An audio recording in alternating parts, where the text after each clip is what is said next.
So welcome to removing your money blocks and all others. Very briefly, what we're going to be doing is I'm going to be teaching you a process known as conscious emotional transformation. It's the most powerful thing I've come across in 35 plus years of messing around with this stuff. And it's really quite magical. But before we start, I'd like to tell you a story about this little village on the edge of the forest. And it's the end of the winter, and it's been a long, hard, cold winter. And it's a very small village, and it's very, very far away from anything. And Joseph goes into the rabbi one day and say, Rabbi, we have a terrible problem. What is it, Joseph? What's the problem? It's my brother. He thinks he's a chicken. He squawks and he clucks and he goes around and he's really causing a bit of a mess. Joseph, this is not good. This is not good. We're gonna have to fix that. No, don't do that. We need the eggs.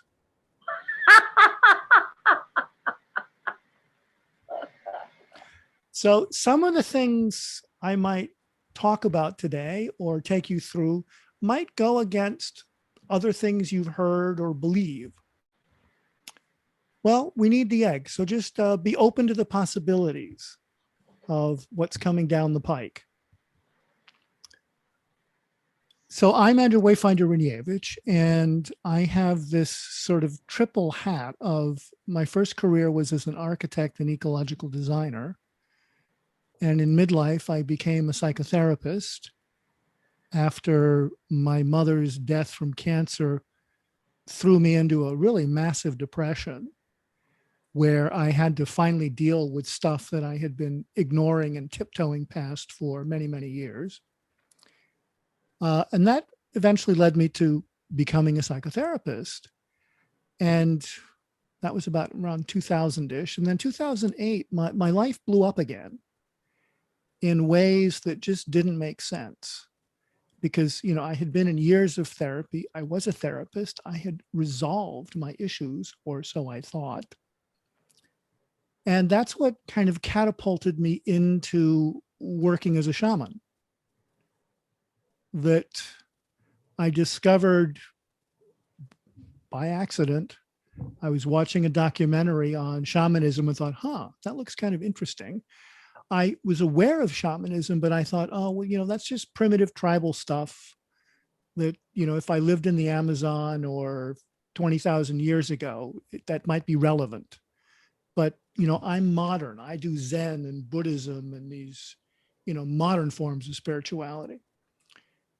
But, what I discovered that summer was I went through a process known as destiny retrieval. And in a matter of about 14 meditations, uncovered patterns and stories in my soul's history that $50,000 of talk therapy hadn't touched, didn't even know existed.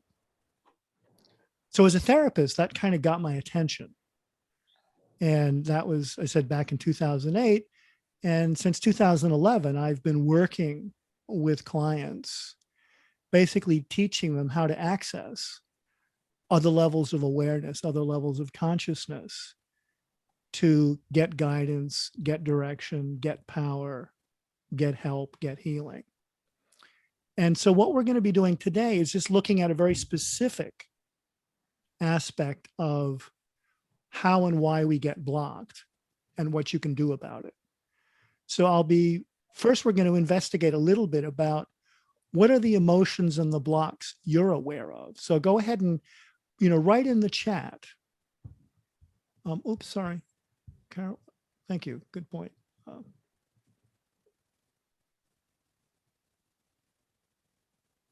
Caroline? Welcome. So go ahead and write in the chat, what negative emotion and blocks are you aware of now? What is it that you want? What's stopping you from getting it that you're aware of? And then what's the one thing you want to move towards today or move forwards on? This one thing that would make the biggest positive impact on your life, because an awful lot of this work is about what are your intentions? What are you focusing on? What are you headed towards? I used to do mountain biking 10 years ago, actually 20, come to think of it. I used to go mountain biking with my brother, who was like 10 years younger and madly fit. And, he used to pass me on curves going downhill. But in mountain biking, there's this thing where one of the rules is you look for where you want to go. You don't look at what you don't want to hit, because you steer for where you're looking at. So, as you go down the trail, you look for the gap between the trees and the rocks. You don't look at the trees and the rocks. So, what are your intentions for today? What's the one area you want to focus on? You're going to get a technique. You're going to experience it and practice it and get a recording of it. So you'll be able to go back and use this anytime you want. Anybody have any questions? Yeah, Biljana, go ahead. And very quickly, does it have to be a very small thing or a rather big thing? It could be anything. Well, I mean, when it comes to the actual process, the bigger the thing you can pick, the bigger the release, the bigger the effect. We're going to do an elicitation where you might become aware of, well, this is the thing I bring. And I'm going to take you through a series of questions to make sure, is that the deepest thing we can work on today? Because all of this stuff is, the deeper you go, the more surface things you'll be releasing above it.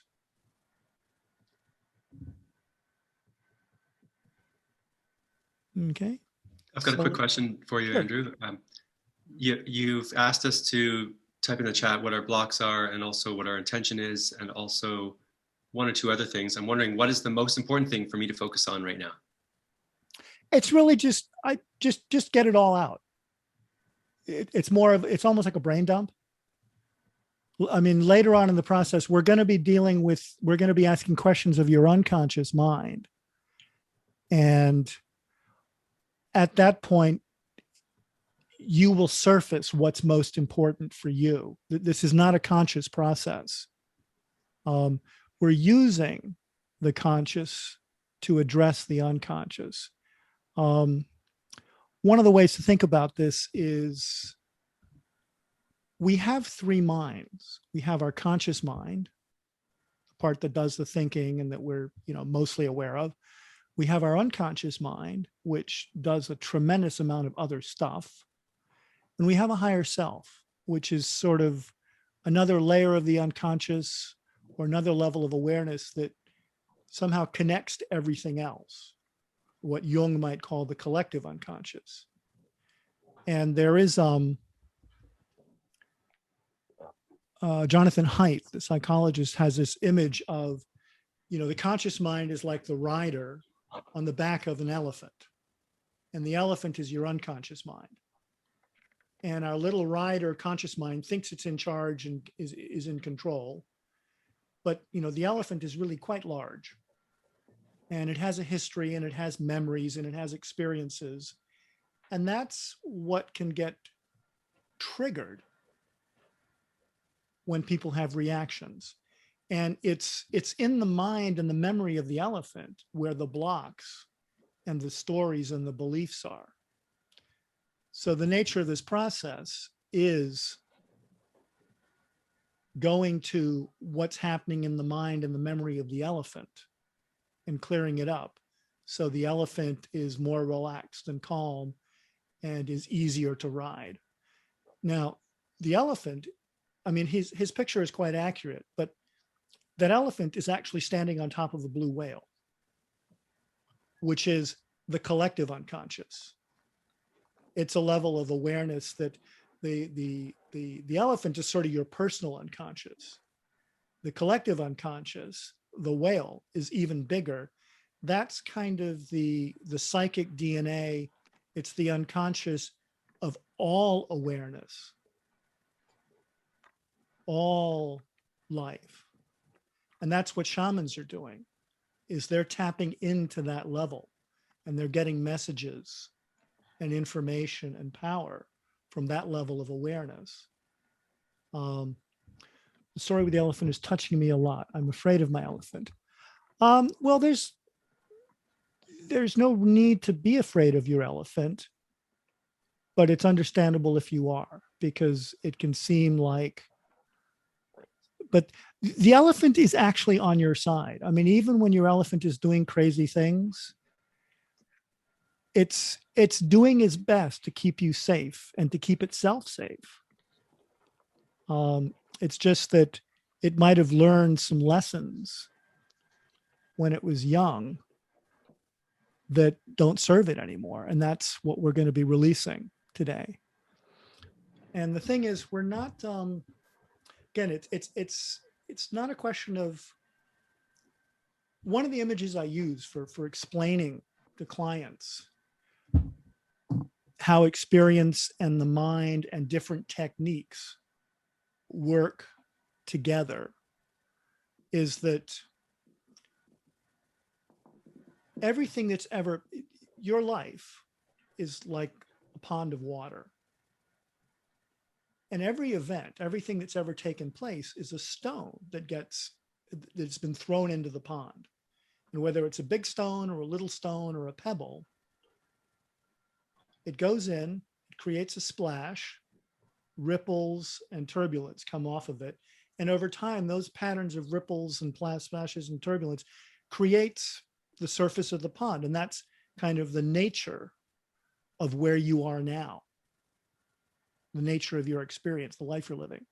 And depending on the methodology you're asking for help with, if you go to a coach, they will typically say, well, don't worry about the past. Just figure out what direction you want to go in and start swimming. And maybe we need to work on your technique.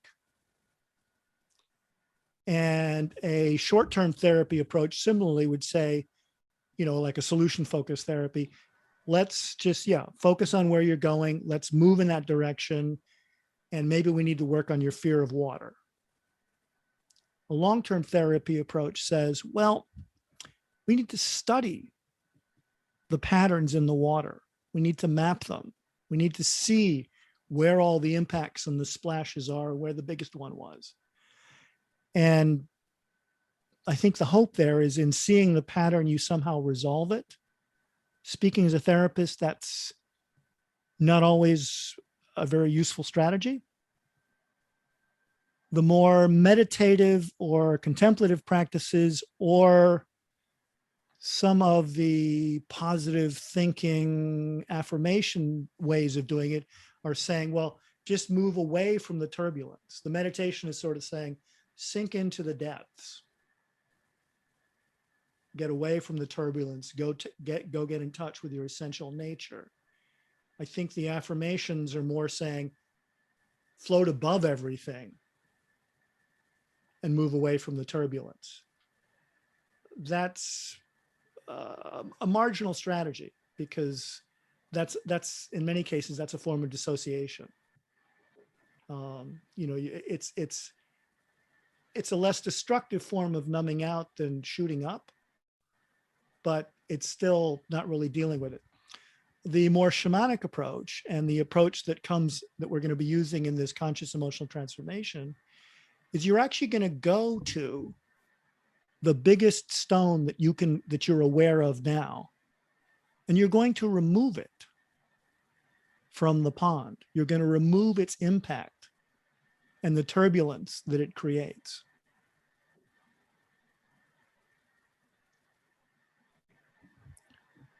So does that, any questions? Ula? Thank you, Andrew. Can you repeat this with the elephant who is actually standing on the blue whale, and the shamans are working with the the waves? Well, that's just a picture of sort of different levels of consciousness. That the conscious mind is the smallest part, and it's the Mhm. rider sitting on top of the whale. I mean, on top of the elephant. Hmm. And in sort of contemporary psychology, this is a picture that's used a lot, saying, well, our unconscious mind is much bigger, much stronger than the conscious mind, and it has kind of its own history and emotions and almost beingness. And so that's the relationship between the conscious mind and the unconscious mind. And then the shamans sort of say, well, that's true, but consciousness is not just what's in your unconscious. Hmm. That and then, as Jung observed and described, there's the collective unconscious, that the elephant is the personal level of consciousness or unconsciousness, that's all the experiences that come, in a sense, within your own lifetime, your family, your culture, what happened to you as a child, etc. But that's actually on a foundation of the collective unconscious, which is what we're able to tap into when we go very deep, that we're getting information that's beyond, that's outside our individual body's experience.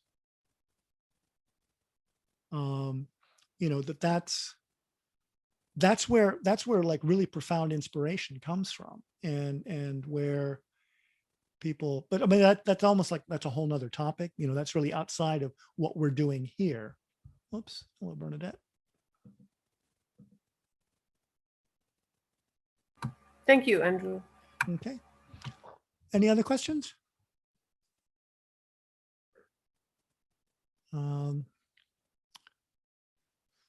So that raises the question,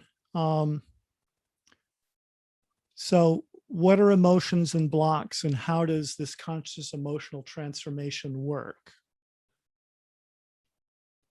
Because let me just take a quick look at what all y'all have said about your beliefs and your thoughts and what's coming up. Scared of success. Others will judge me if I make more money. I won't be able to be successful. Fear of changing direction. Online courses. Dreams come true. I've changed so much to get there. Story of the element.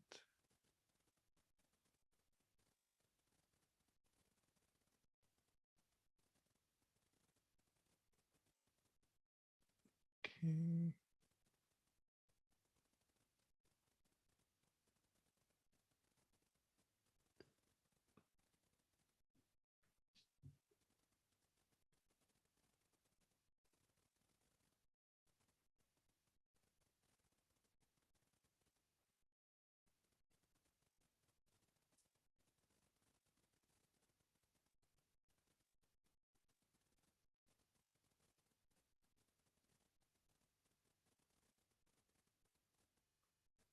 Okay. Let's take a quick look at something here.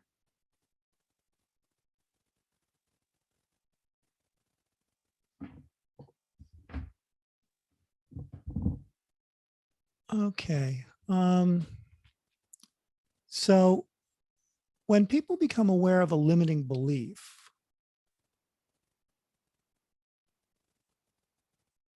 or they become aware that something's not working in their life,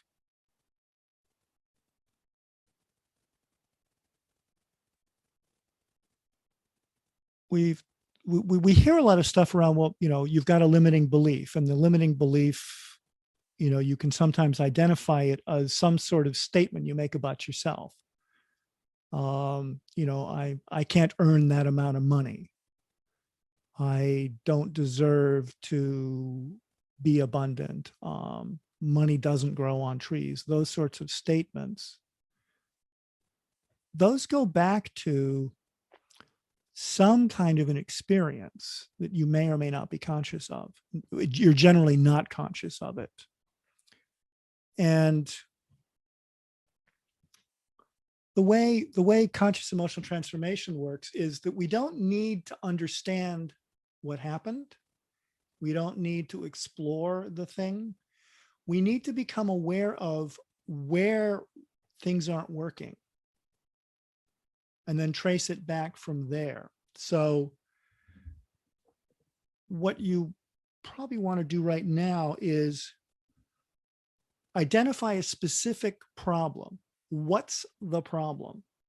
What's the problem you want to focus on right now? So just, on a piece of paper, go ahead and just write down what's the problem, that you want to bring to this one session of SET.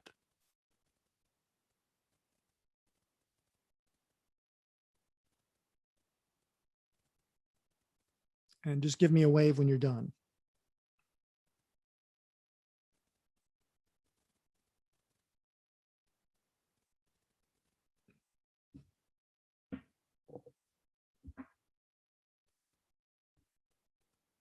Okay.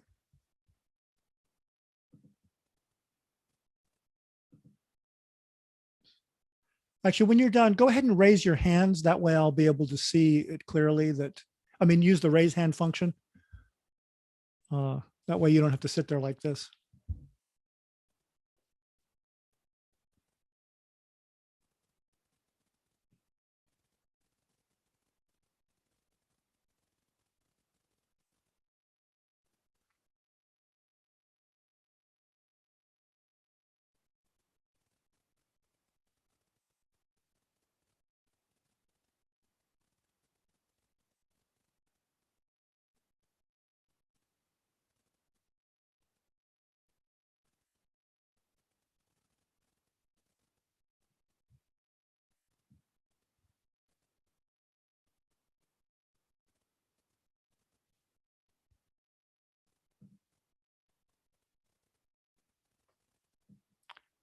Okay. And would anybody like to volunteer to have me walk you through the rest of the questions as an example, and then you guys can answer the rest of the questions based on that example? Okay, Pauline, why don't you go ahead and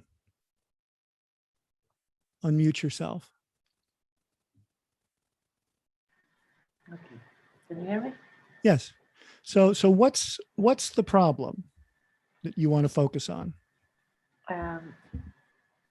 Not believing in myself that I'm making an online course for women to go through menopause. Okay, so the problem is not believing myself. Yeah, because I'm not a doctor, so I think, they won't trust Okay. me. So how exactly, how specifically is that a problem? Just go ahead and all of you, how specifically is the thing you're working on a problem? So how's that a problem? Well, basically, I have very little income because my business crashed because of COVID. So I really need to make this to make money. But I've been dragging it out for months and months and months. And my body has been getting painful. And I believe that's just my body's making an excuse. So, Yeah. Okay. So how else is it a problem? I'm not sure. Okay. Finance, I'm scared. Yeah, I know you're not sure, but if you were sure, what would you say? I don't trust myself to be able to do it. Okay, I don't trust myself to be able to do it. Yeah. Okay, and how else is it a problem that? Because I've been telling people for about 6 years now that I'm going to make this, and I feel a bit embarrassed that, people are saying, oh, she's just, yep, she's just talking and she's never going to do it. But I will do it, but I'm scared. Okay. So you're talking about it, but not doing it. You don't have any other work. You're feeling scared and frozen, and these other things are going on. So what do you make that mean? What do you make that mean about you? Just what phrase pops up?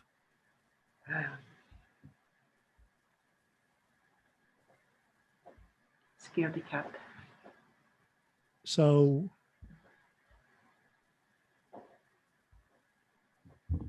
I'm a scaredy cat? Yeah. Okay. Is there anything else you make that mean about you?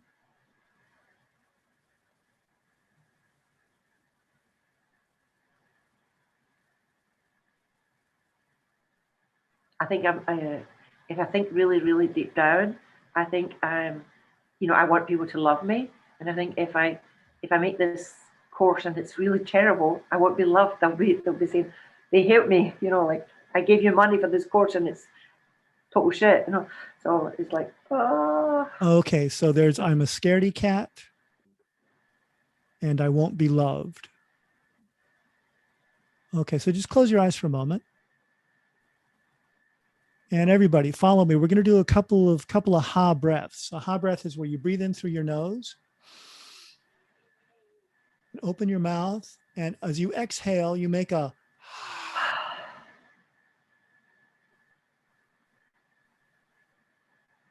sound. And breathe in again.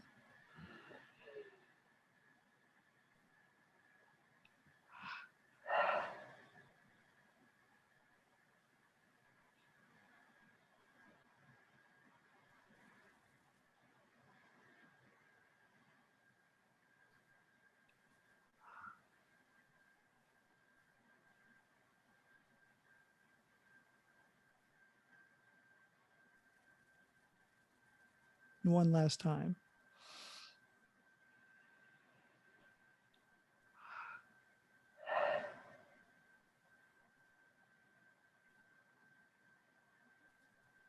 And keeping your eyes closed, I'd like to invite your conscious mind, your unconscious mind, and your higher self to answer some questions.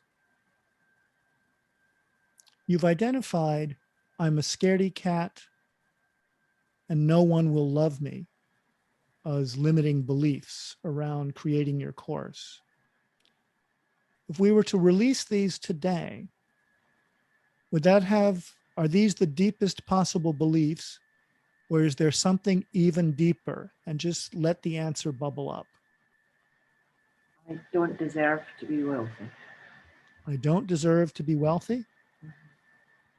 Okay. Is that the deepest limiting belief, or is there something even deeper?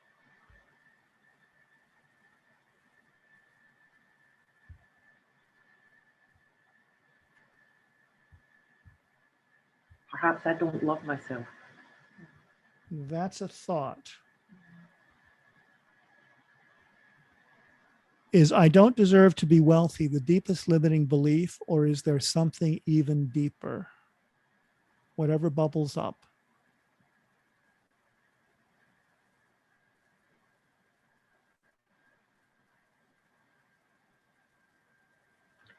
What if I get money and I don't handle it right? I just blow it.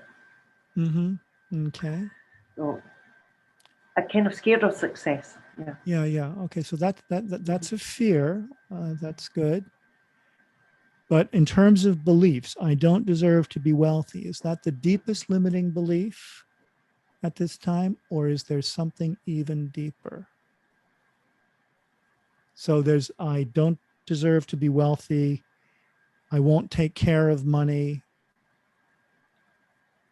Well, there's one that always, all my life I've been saying, there's always something, you know, like some problem coming up. There's always something. Mm-hmm. Recently, I've been when I say that out loud, I'd say, no, everything's going to be good. And I try and, you know, because I'm somehow expecting terrible things to always happen. Mm-hmm. Yeah, that's fine. So I don't deserve to be wealthy. There's always something. Which one of these is the deepest limiting belief?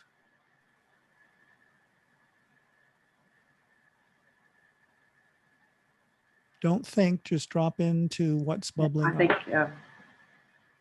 Feel it. To be wealthy. Yeah. I don't deserve to be wealthy. Okay. So just hold on to that, and that's what you'll be taking to the release when we do it as a group. So make sure to write that down and circle it. And for everyone else, just hold in your mind whatever has come up at the moment.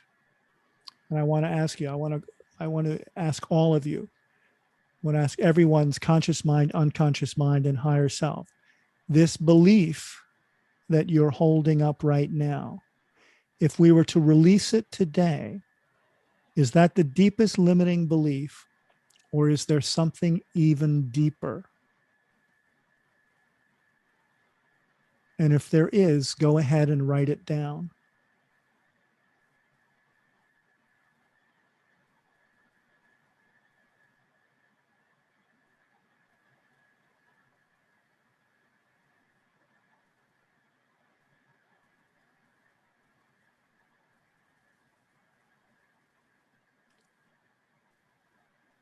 And once you've found this deepest limiting belief,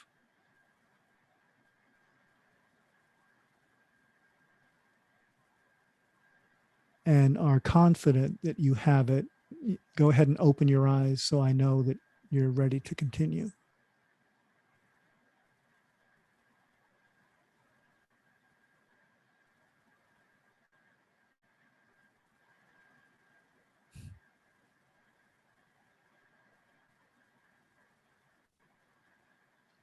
Yeah, that's a good point, Ginny. Oftentimes when I'm working with clients and we're looking for the healing request, I will ask, if you could ask for a miracle, what would you ask for? And if people find that they're in tears when they voice the thing they're asking for, we know we've hit pay dirt. It's meaningful and powerful. Okay. Does anybody else want to volunteer to be sort of walked through this to double check? Okay, Caroline? Yeah, because for me it was difficult to kind of think double. Like I was listening to what was going on with Pauline, and then I couldn't concentrate on my own. Sure. Okay. So let's just go back to, what's the problem? Just The problem is that I want to have my own. I want to have my own income, and I want to be able to provide like financially to my family on the same level as my husband is doing. okay.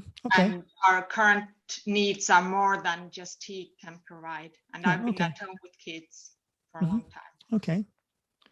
So the problem is having the same income as your husband.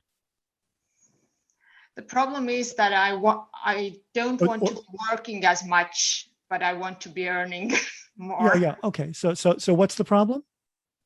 The problem is that our financial needs are bigger than our current income. Okay. And so your income is not matching your needs. So how is that a problem?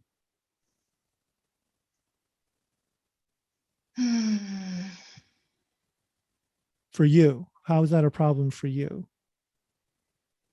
Small things, like every day going through our apartment and looking at the bits that are missing.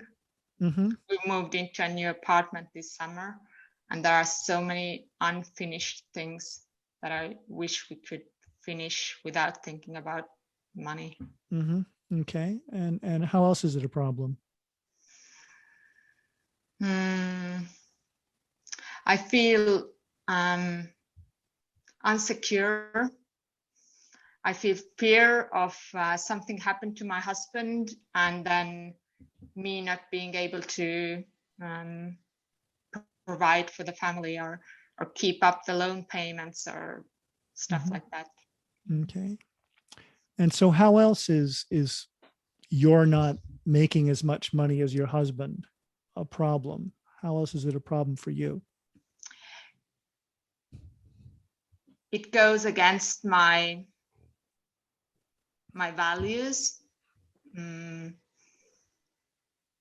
because I really, like, in my values and in my everyday words and actions, I really stand for the right of everybody to earn equally, Okay. disregarded of what their gender is. Okay. So when you see the situation where you're not earning as much as your husband and things are unfinished and incomplete around the house and there's not enough money for things and it's going against your values and you're not earning equally and there's no equality, what do you make that mean? And what do you make that mean about you, and just what pops up?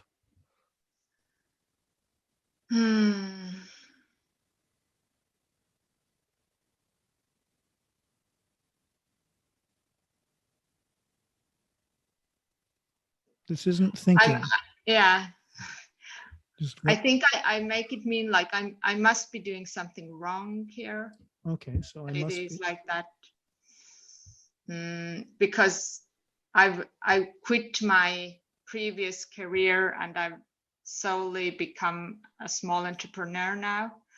So this insecurity of, I don't know how to run a business. I don't know anything about business. Nobody in my family has been a businessman before. Okay. All those kinds of things. I'm not sure what I'm doing, and I must be doing something not quite right. Otherwise, it would be working. Okay. So with this sense of I must be doing something wrong, I don't know how to be in business, I must be doing something wrong, nobody in my family has been in business, as you see all these things or think all these things, you feel these things, what do you make that mean about you? Just what pops up? First thing that comes into your mind.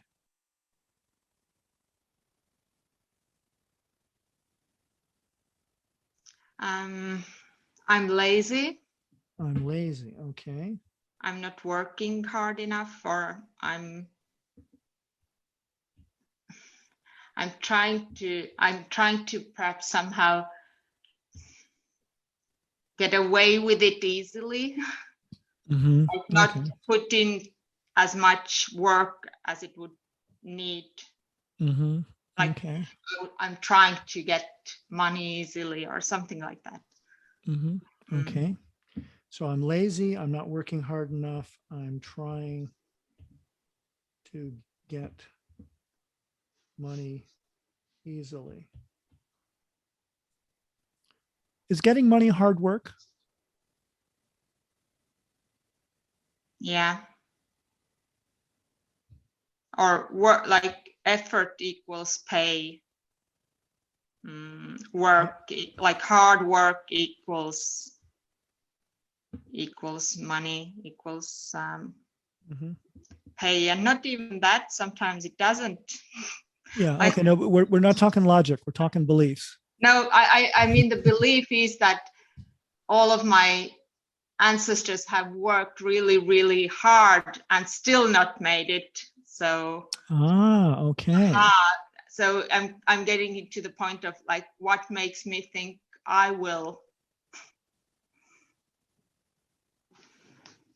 or what makes me think that I don't have to work as hard and get more prosperity than they did. Yeah. Okay.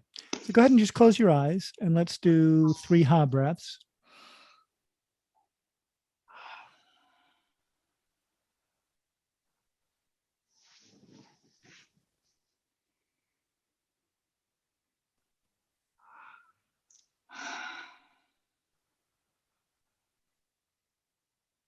Everyone else follow along.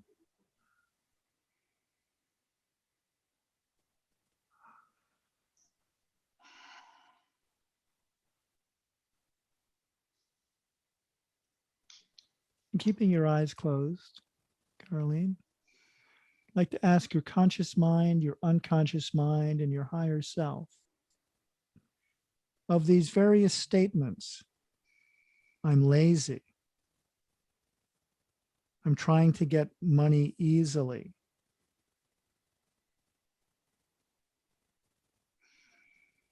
my ancestors worked hard and didn't succeed. Is one of these your deepest limiting belief, or is there something even deeper?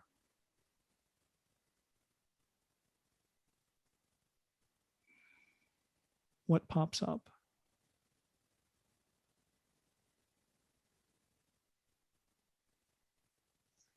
Just a past picture. Okay, Like, what's the picture? situation pops up. What's the situation? When I was a kid. Mm-hmm. How old were you? Probably around 10, or like it was a reoccurring thing, I guess. So it has happened like several times. Yeah. Okay. So that's probably not the first time it happened, but it's the first time you remember it happening. Okay. And what's the belief that's connected with the picture or the episode?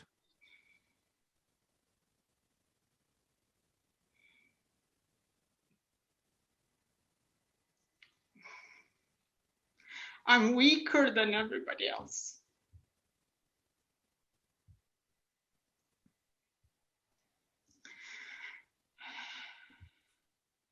Like everybody else can handle more work, and I just get tired before them.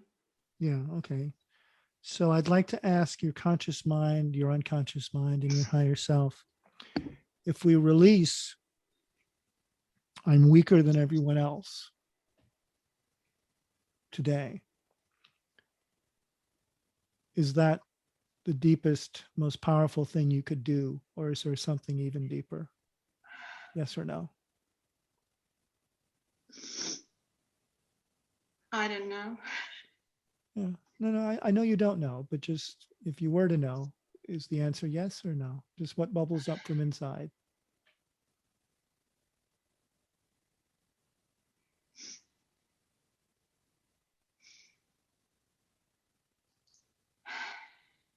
The question was? This belief, I'm weaker than everyone else. If we were to release that today, is that the deepest thing we can release, or is there something even deeper? And just the answer is yes or no.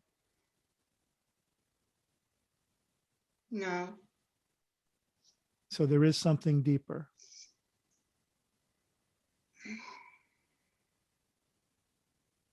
I don't know if there is. Okay. I'm getting confused there. Well, that's fine, because we're talking to the elephant. The elephant doesn't always communicate that clearly, which is fine. Just relax. Just keep breathing.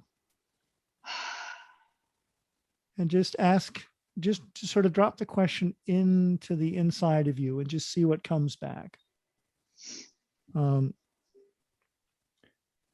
Is it okay with your conscious mind, your unconscious mind, and your higher self for you to release this belief that I'm weaker than everyone else and be aware of it consciously? Yes or no? Yes. Okay, fine. That's what you're going to work on. Make sure to write it down. So, does everyone have a statement?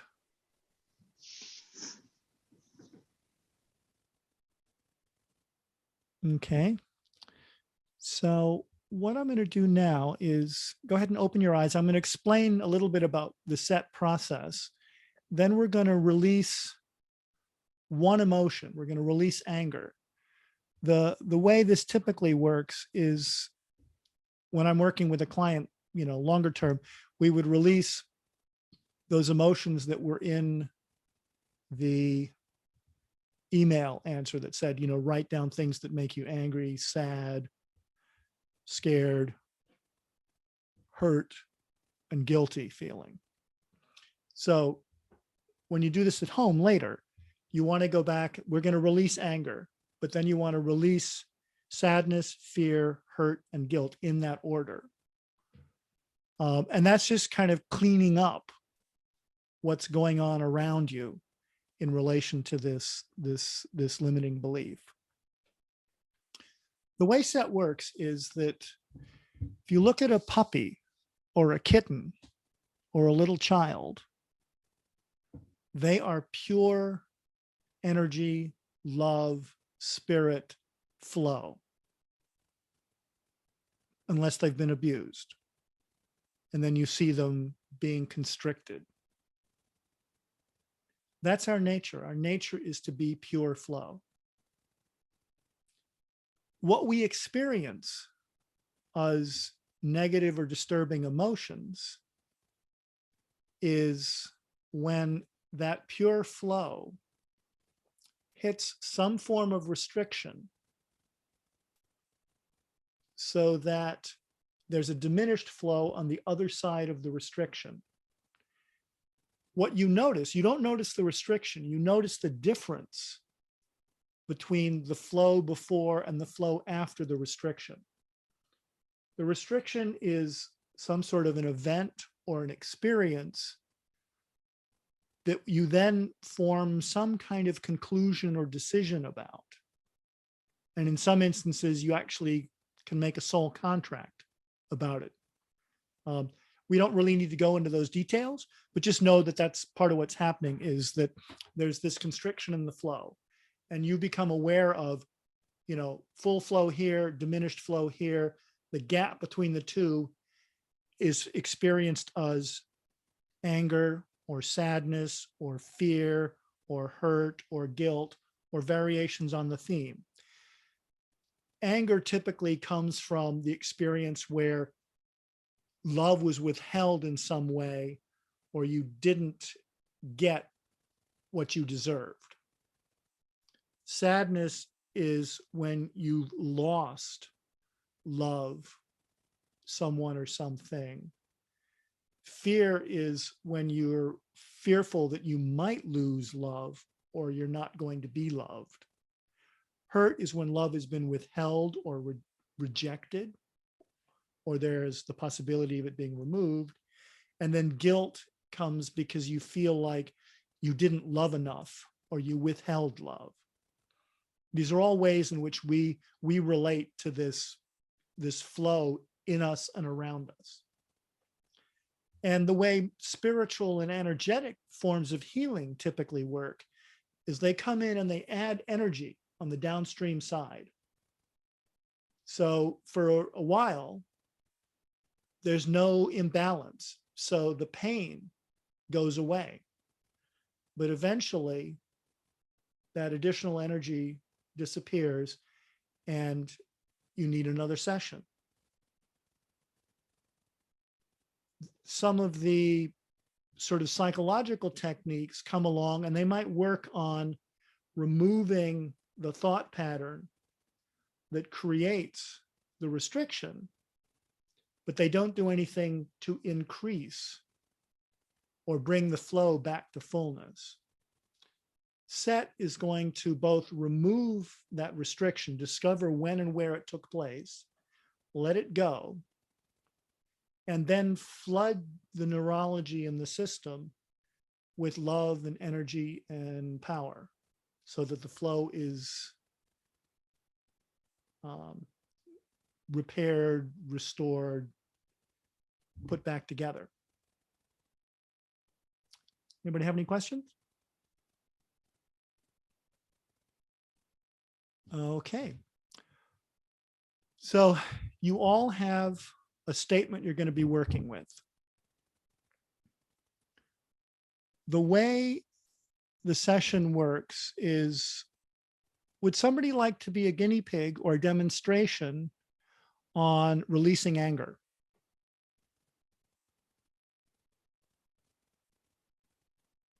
That way I can take you. Okay, Yasmin, go ahead and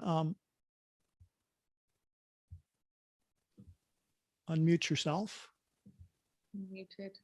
Okay, so I'm going to walk you through the script. And this is the script that everybody else is going to be following as a group in a few minutes. It'll take about six or 7 minutes to go through the whole thing. So let's do 3 ha breaths. Keeping your eyes closed.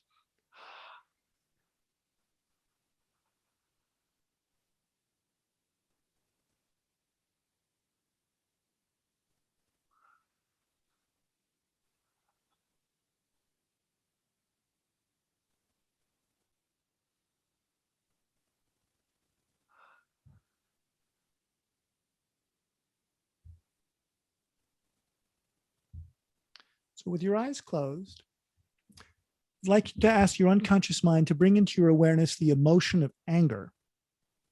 You might feel it, hear sounds associated with it, see pictures associated with it, or simply know or be aware of the emotion and resistance to love. And however your unconscious mind brings your emotions and this resistance to love into your awareness is perfect for you.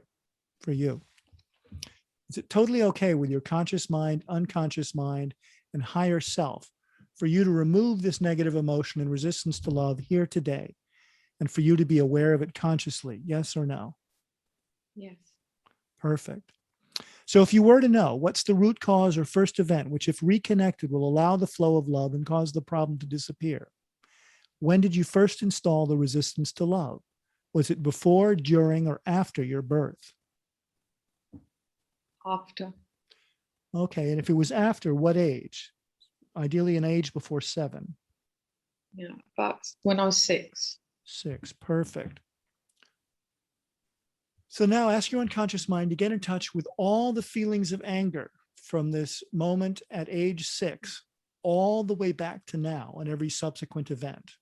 You might feel it, hear sounds associated with it, see pictures associated with it, or simply know or be aware of the emotion and resistance to love. And however you experience this is perfect for you. As my higher self goes to your higher self to help it remove any and all resistance to love. As my higher self goes to your higher self to help it restore and reconnect anywhere and everywhere there was resistance to love. Notice as the resistance is removed and the connections restored such that love can flow freely and infinitely throughout your entire being, and the emotion starts to go. Ask your unconscious mind what you need to know or learn that would allow you to easily and effortlessly remove all the resistance to love and all the emotions. What are the learnings? These are positive statements, positive learnings about yourself that you can apply and use in the future. What things come up that you need to know or learn that will allow you to easily and effortlessly remove these resistance? Just say them out loud. I am loved. Mm-hmm.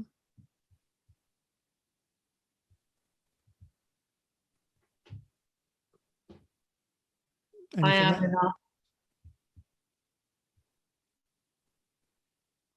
I am enough. Mm-hmm. Anything else? I can do anything.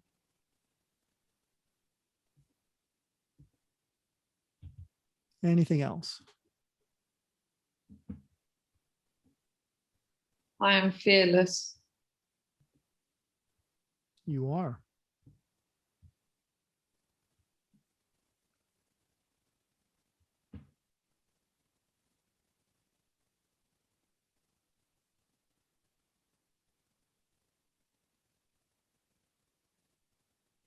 And anything else?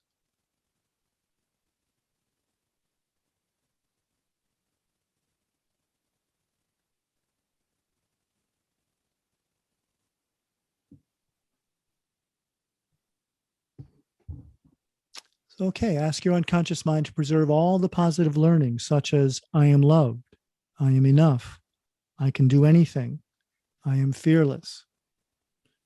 Preserve all these positive learnings before you let go of all the resistance to love and the emotion, and allow love to flow freely and completely throughout your entire being. You don't need to understand or analyze this. You don't even need to make it go away. Simply pay attention and notice as the resistance is removed, love starts to flow and the emotion releases. And however you experience this is perfect for you. Pay attention to this experience and let me know when it's gone. Notice when love is flowing and the resistance has all gone. Let me know when it has all gone.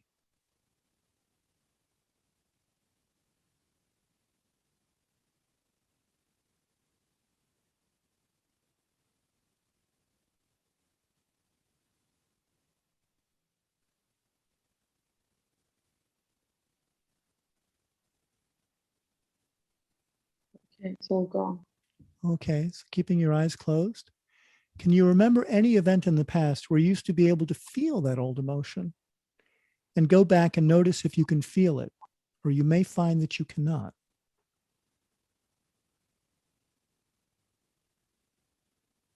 I can't feel it anymore. Okay, great. So come back to now, keeping your eyes closed. Now I want you to go out into the future, to an unspecified time in the future, which if it had happened in the past, you would have felt inappropriate or unwarranted anger. And notice how it's different. What's different?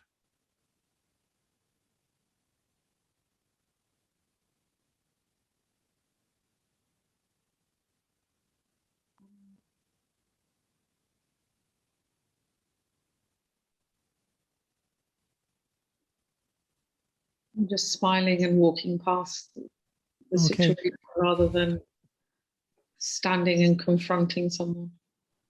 Okay, perfect. So come back to now, keeping your eyes closed. Now ask your unconscious mind to go to your higher self and install new beliefs, patterns, and behaviors. New patterns and strategies that will enable you to be, do, and have what you want to be, do, and have. Ask your unconscious mind to go to your higher self and install those strategies and patterns in such a way that they run automatically so that anytime you want them in the future, they'll be there. Ask your unconscious mind to go to your higher self and do that right now. And notice when that feels like that's complete.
Is it complete? Yes. Okay, now ask your unconscious mind to go to your higher self and install your new positive beliefs and learnings. New positive beliefs and learnings that will enable you to be, do, and have what you want to be, do, and have. Ask your unconscious mind to go to your higher self and install those beliefs and learnings such as, I am loved, I am enough, I can do anything, I am fearless. Install those beliefs and learnings in such a way that they run automatically so that anytime you want them in the future, they'll be there. Ask your unconscious mind to go to your higher self and do that right now. And notice when that feels like that's complete.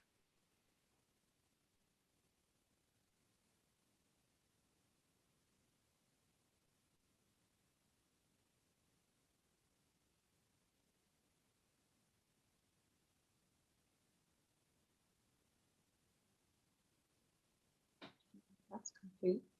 Okay, so go ahead and open your eyes.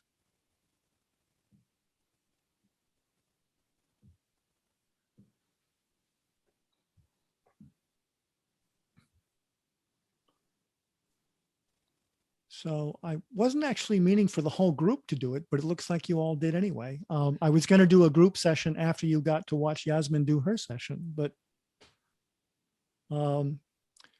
yeah. So the reason you work in this order of anger, sadness, anger, fear, sadness, hurt, and guilt, we will do the group anyway, is that anger tends to be the most powerful and destructive emotion.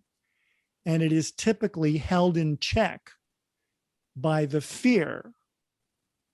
So you want to release anger first to take the pressure out of the cooker before you go releasing fear and the other related emotions. So raise your hands if you feel like you all released anger. Use the raise hand function.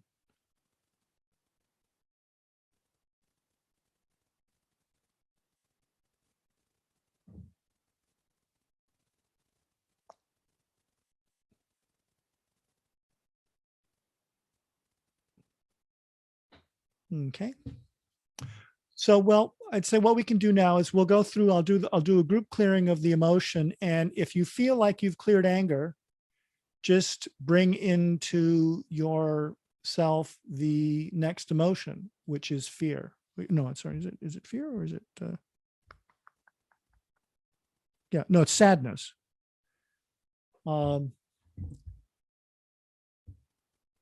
So if you feel like you want to do anger again, just bring in at that point, when I say, bring into your mind the awareness of the emotion, you fit in whatever flavor you want to fit in. Okay. And then once we've released this next band of emotions, we'll then go do limiting belief. And then we'll do questions and feedback. Okay. So we'll start by doing 4 Ha breaths.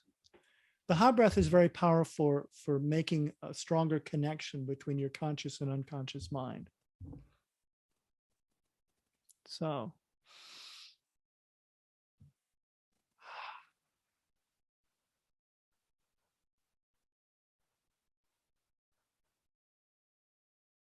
One.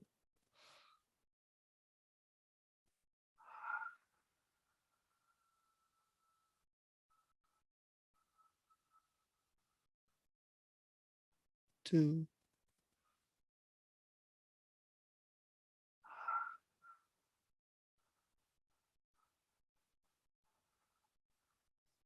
3.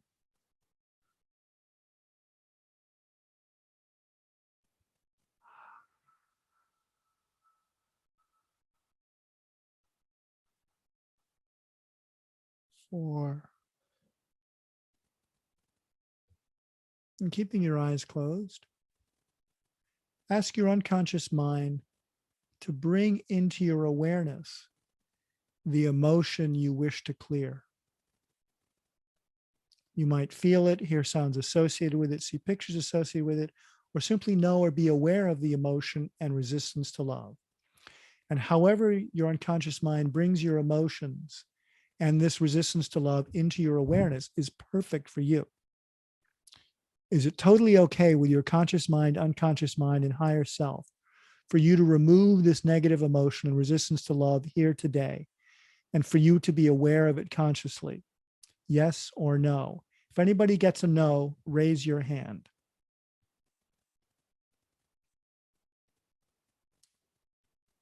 Okay, so Pauline, unmute yourself.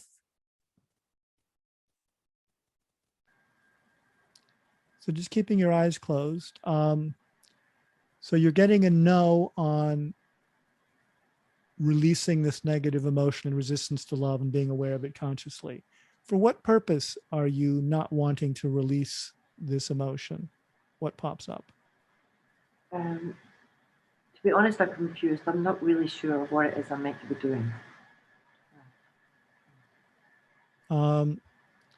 Because you're talking about love, but before you were talking about anger, so that confused me. Like, are we meant to be focusing on anger or meant to be focusing on not receiving love? So you're focusing on anger as a resistance to the flow of love. Okay, now I understand. Yeah. So just close your eyes and I'll ask the question again. Is it totally okay with your conscious mind, unconscious mind, and higher self for you to remove this negative emotion and resistance to love here today, and for you to be aware of it consciously? Yes or no? What Yes. pops up? Yes. Okay, perfect. So, everyone, if you were to know what is the root cause or first event which, if reconnected, will allow the flow of love and cause the problem to disappear, when did you first install the resistance to love? Was it before, during, or after your birth? And whatever pops up, pops up. If it was after your birth, what age? Whatever that number is, that's good. If it was before your birth, was it in the womb or before? If it was in the womb, what month? If it was before the womb, was it in a past life or genealogical? If it was in a past life, how many lifetimes ago? Again, whatever number pops up. Or if it was genealogical, how many generations ago? Whatever number pops up. Now, ask your unconscious mind to get in touch with all the feelings from that episode, whenever it was in time, all the way back to now on every subsequent event. You might feel it, hear sounds associated with it, see pictures associated with it, or simply know or be aware of the emotion and resistance to love. And however you experience this is perfect for you. As my higher self goes to your higher self to help it remove any and all resistance to love. As my higher self goes to your higher self to help it restore and reconnect anywhere and everywhere there was resistance to love. Notice as the resistance is removed and connections restored such that love can flow freely and infinitely throughout your entire being, and the emotion starts to go. Ask your unconscious mind if there's anything you need to know or learn that will allow you to easily and effortlessly remove all the resistance to love and all the emotions. What are the learnings? What are positive learnings, positive statements about yourself that you can apply and use in the future, which will allow you to easily and effortlessly remove all the resistance to love and all the emotions? Whatever these statements are, let them bubble up from inside you. And then ask your unconscious mind to preserve all these positive learnings, whatever they may be, before you let go of all the resistance to love and the emotion, and allow love to flow freely and completely throughout your entire being. You don't need to understand or analyze this. You don't even need to make it go away. Simply pay attention and notice as the resistance is removed, love starts to flow, and the emotion releases. And however you experience this is perfect for you. Pay attention to this experience and be aware of it when it's gone. Notice when love is flowing and the resistance has all gone. Be aware of it when it has all gone. Notice when it has all gone.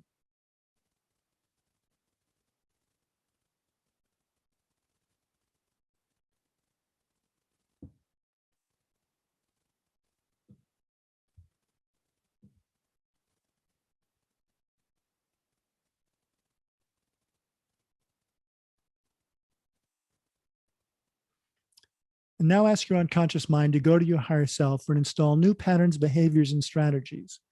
New patterns and strategies that will enable you to be, do, and have what you want to be, do, and have. Ask your unconscious mind to go to your higher self and install those strategies and patterns in such a way that they run automatically, so that anytime you want them in the future, they'll be there. Ask your unconscious mind to go to your higher self and do that right now. And notice when that feels like that's complete.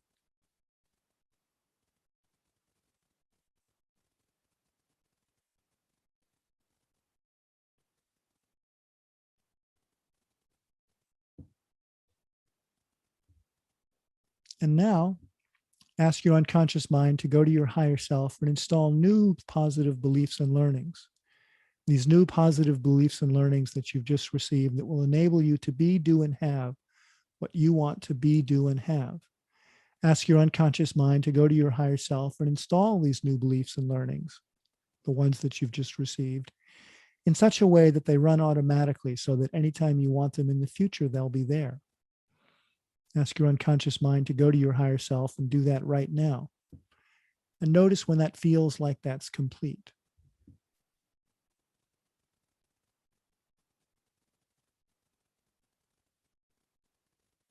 And then when it feels like it's complete,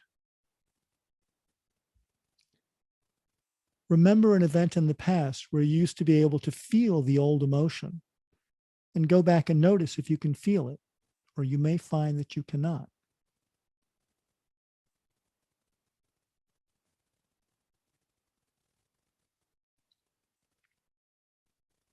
And then once you've done that, come back to now, and then go out into the future to an unspecified time in the future, which if it had happened in the past, you would have felt inappropriate or unwarranted emotion.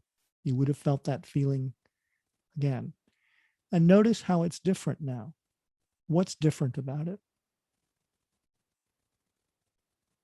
And then once you've noticed that, come on back to now. And then when you're ready, go ahead and open your eyes.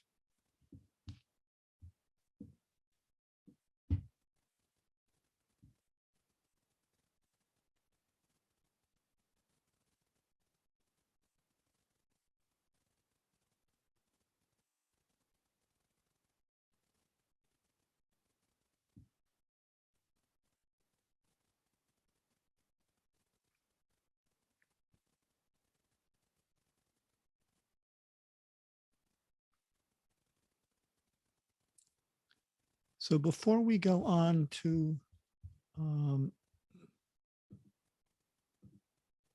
releasing limiting beliefs, does anybody have any questions about what we just did? Anything that was glitchy or that was unclear for you? Biljana? Thank you so much. A quick question. So no matter what emotion we release, it's always the flow of love that is stopped. Is that so? Okay. Yeah, Thank you. yeah. The emotion is your experience of the difference between the full side of the block and the diminished side of the block. But it's And that's- always love that needs to flow.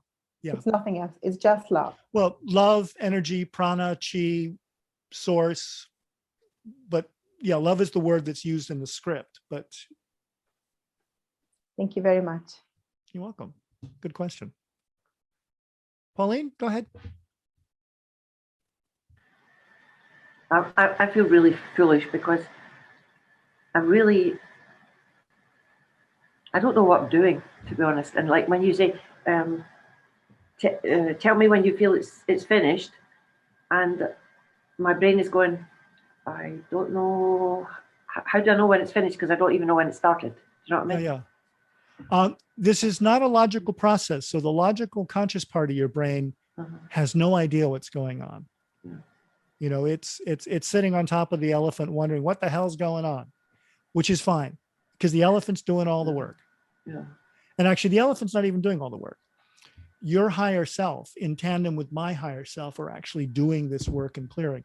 So it's a question of learning to just kind of pay attention to these very subtle, they can be very subtle signals from inside. It is happening.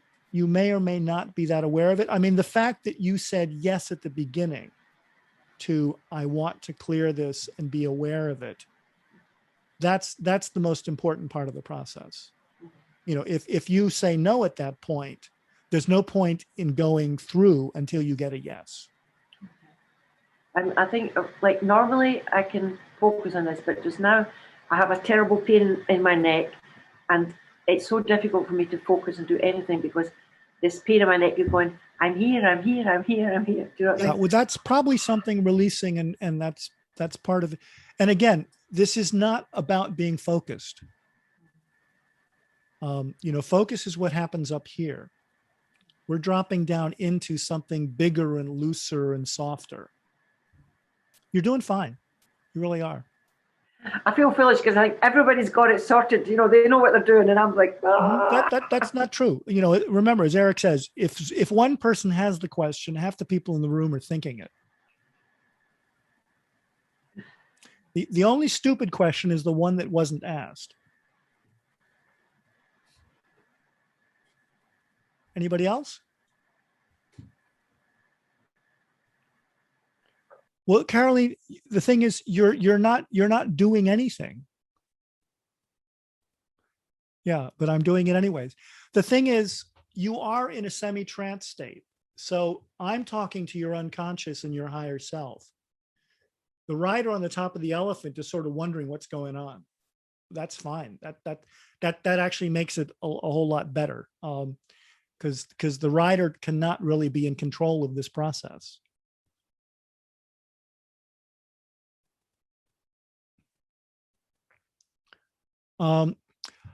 Some of this is also a little bit, I had a Tai Chi teacher who used to say, you do the form until the form does you.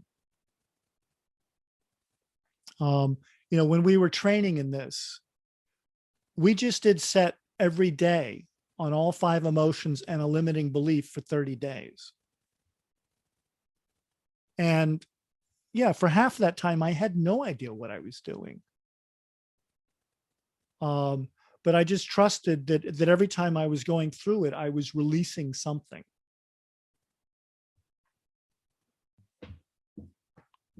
So, well, let's go do a limiting belief.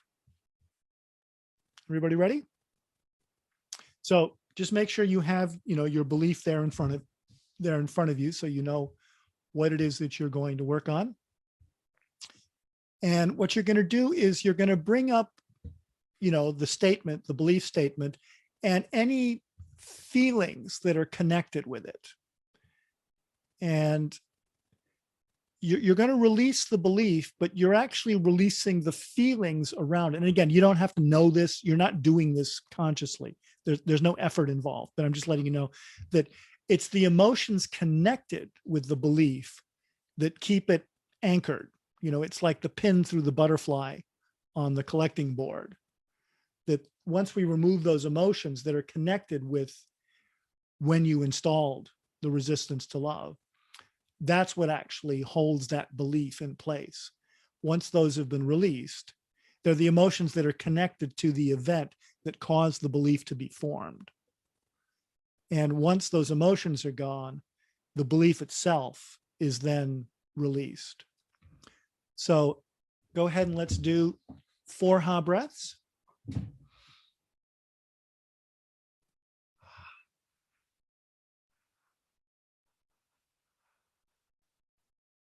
It's 1.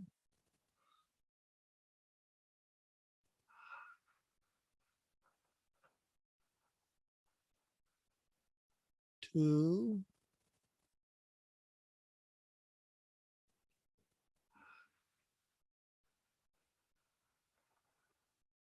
3.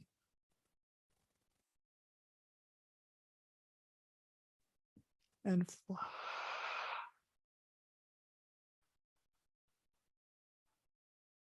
4.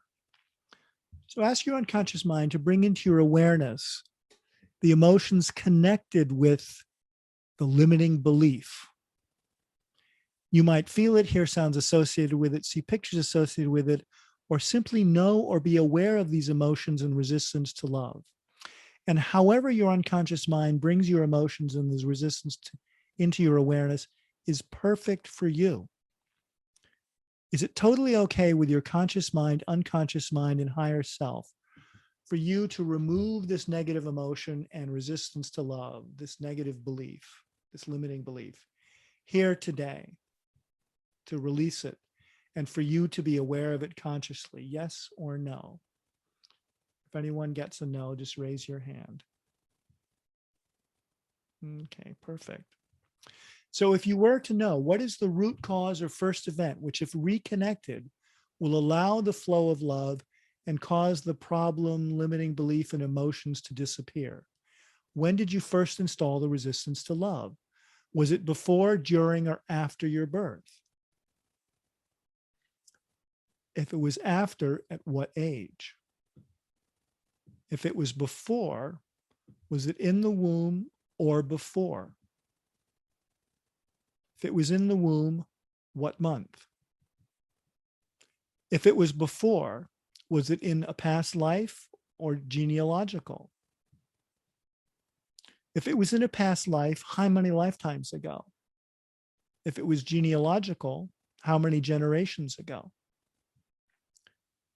So now ask your unconscious mind to get in touch with all the feelings from that moment in time, all the way back to now on every subsequent event.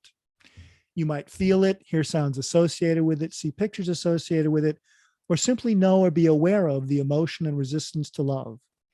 And however you experience this is perfect for you. As my higher self goes to your higher self to help it remove any and all resistance to love. As my higher self goes to your higher self to help it restore and reconnect anywhere and everywhere there was resistance to love. Notice as the resistance is removed and connections restored such that love can flow freely and infinitely throughout your entire being, and the emotion starts to go. Ask your unconscious mind what you need to know or learn that would allow you to easily and effortlessly remove all the resistance to love and all the emotions. What are the learnings? What are the positive statements about yourself, positive learnings, positive understandings that you can apply and use in the future that will allow you to easily and effortlessly remove all the resistance to love and all the emotions? Become aware of these learnings. And now ask your unconscious mind to preserve all these positive learnings before you let go of all the resistance to love and the emotion, and allow love to flow freely and completely throughout your entire being. You don't need to understand or analyze this. You don't even need to make it go away. Simply pay attention and notice as the resistance is removed, love starts to flow and the emotion releases. And however you experience this is perfect for you. Pay attention to this experience and let me know, notice when it's gone. Notice when love is flowing and the resistance has all gone. Notice when it has all gone.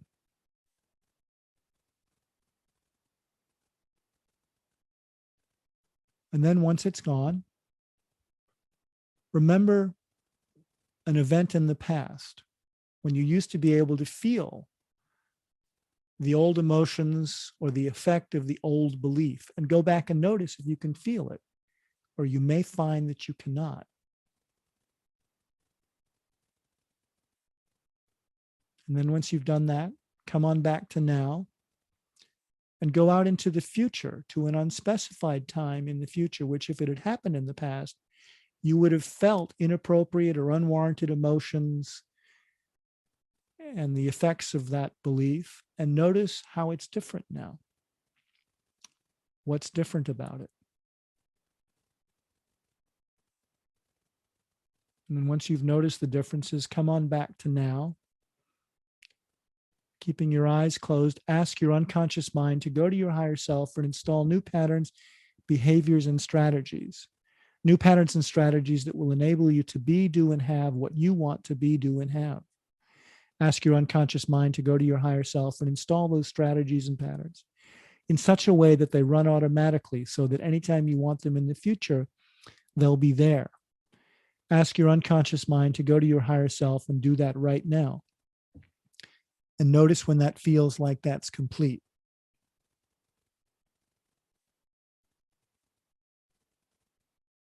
And then once it's complete, ask your unconscious mind to go to your higher self and install your new positive beliefs and learnings.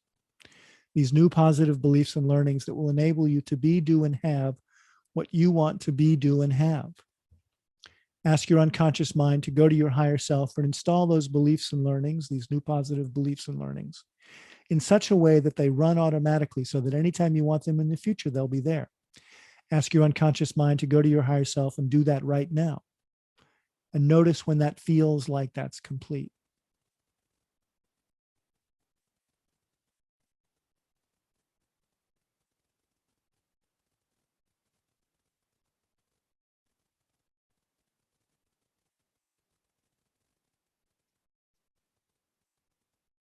And then once it's complete, and you know it's complete, you can return to this time and this place, come back into the room, open your eyes.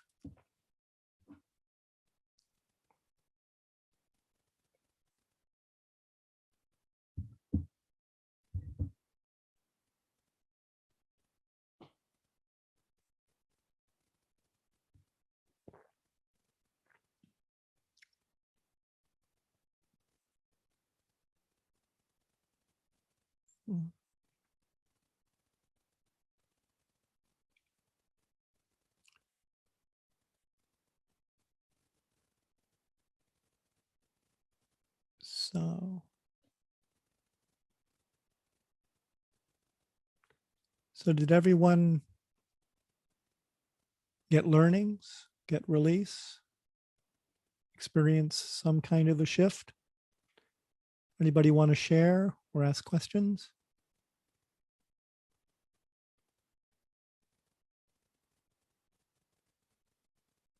Marcus?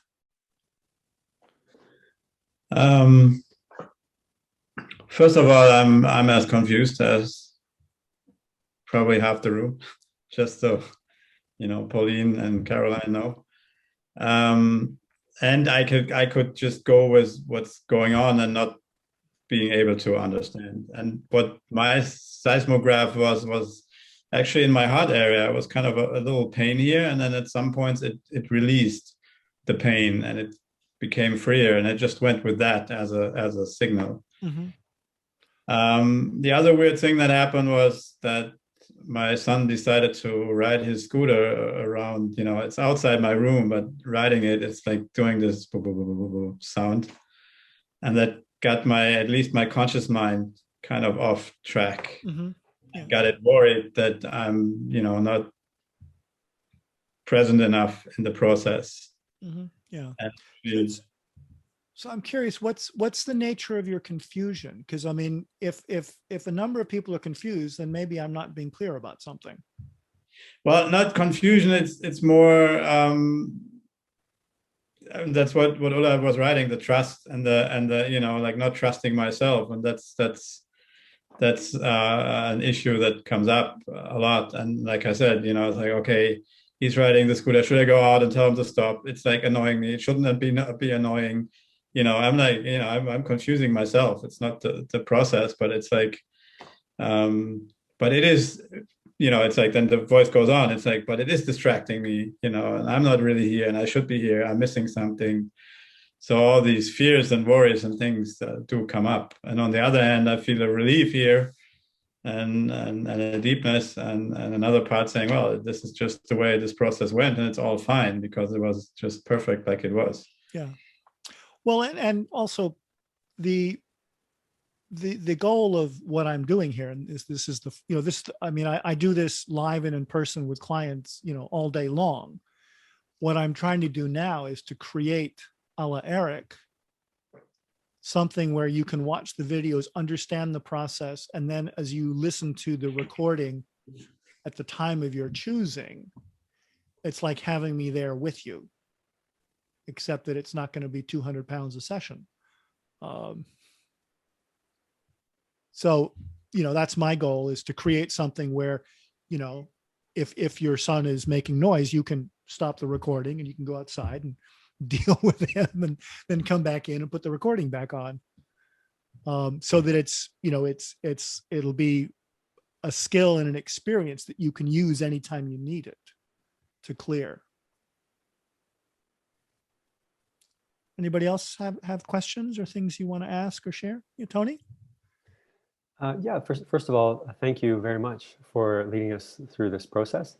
I have done some work utilizing the unconscious mind, both as a recipient of that and as a facilitator of that, and I'm very grateful for this experience. For me, it was really quite powerful, and I think that maybe the only feedback I could offer is if you let us know a little earlier that our logical mind may very well be chattering at us, then it might make some of us more logical thinkers allow ourselves to settle into the process, just to trust the process. And in my case, that actually wasn't the case for me once you were guiding us. That was the case for me as you were leading us towards Okay, yeah. there was confusion for me Thanks. then Yeah. as to what exactly we're supposed to do. But overall, I've been very impacted by each of those three Sessions. processes. Yeah, So thank okay, you very great. much. Thanks. That's a good thing to know, because as I said, I've been teaching people shamanic stuff for 5 or 6 years now. So when I teach people to journey and go to the upper world and the lower world and have these experiences, that whole teaching process is very grooved in, and I sort of cover all those issues. I haven't necessarily translated that same skill over into this new technique and model yet. So that's a really valuable piece of feedback. Thank you. And you can definitely, you have definitely done that though. Like, even if this is a trial run of some sort, like, this was very, very, I don't want to understate, this is very impactful for me. So thank you very much. Oh, I agree. I mean, one of the reasons I did the training, to learn this stuff and everything around it, was I was on a Zoom call with Lisa, the person who's developed this stuff, a couple of years ago. And she took me through this process, and I could feel it working in my body. And I thought, shit, there's something really, because I mean, the shamanic work is very, very powerful, but it works in a very different way. And it's not typical that you're sitting there feeling it happening in your body the first time you do it. So it's like, holy shit, I got to learn more about what this stuff is. So anyway, that's great so Pauline, and just every Pauline. So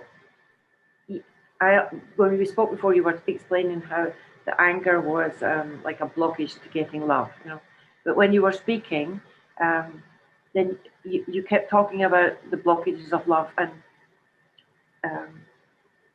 but my brain kept saying, I thought we were meant to be dealing with anger. Do you know what I mean? And the thing is, in my life, I'm being very blessed. I haven't been angry very often. I could maybe count it on one hand. No, I'm just not an angry type person. So I was desperately trying to think, how is anger stopping me from having love? So maybe I was just overthinking it. But and also I have a memory problem, so I kept forgetting. Yeah. When you were talking about love, saying, what love? No, it was meant to be something else. What was it? Oh yeah, anger. Yeah. Well, the other thing is, I mean, it might not be the word anger. I mean, do you ever feel frustrated? Yes. Okay. Frustrated is a polite way of saying angry. That there are there's whole bands of people who grew up in an environment where they were not allowed to be angry or to use the word.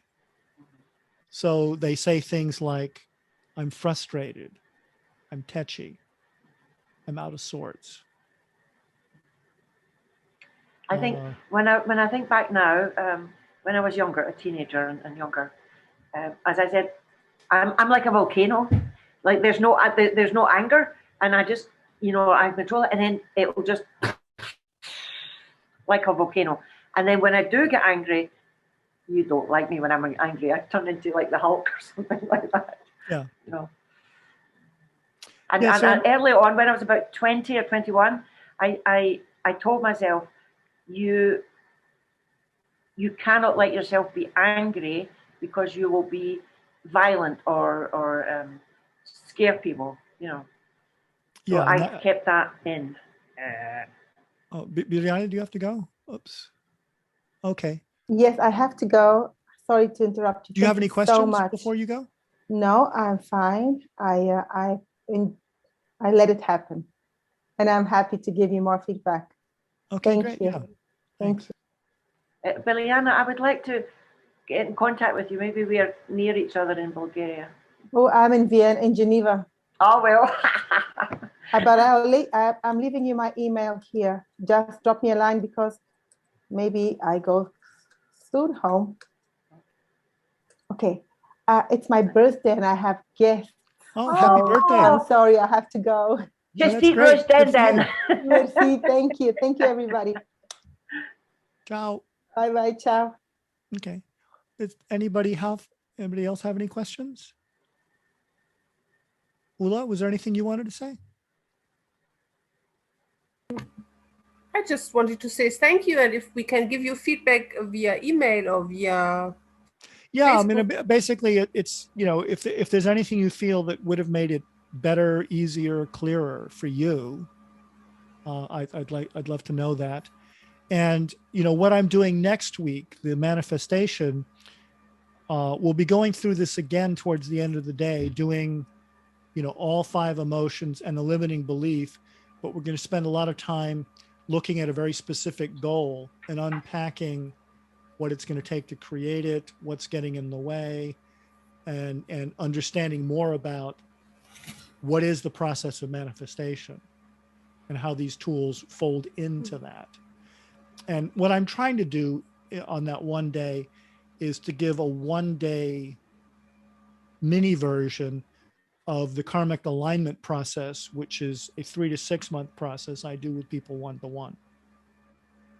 But the heart of it is bringing you to the deepest level of what's blocking you to use set on. But it's, you know, you can do set, you know, on a daily basis or on a regular basis, and keep peeling away the layers as you become aware of them. Or with the karmic alignment, there's a different process for bringing up what the deepest thing is over 6 to 12 weeks, and then going in and zapping it.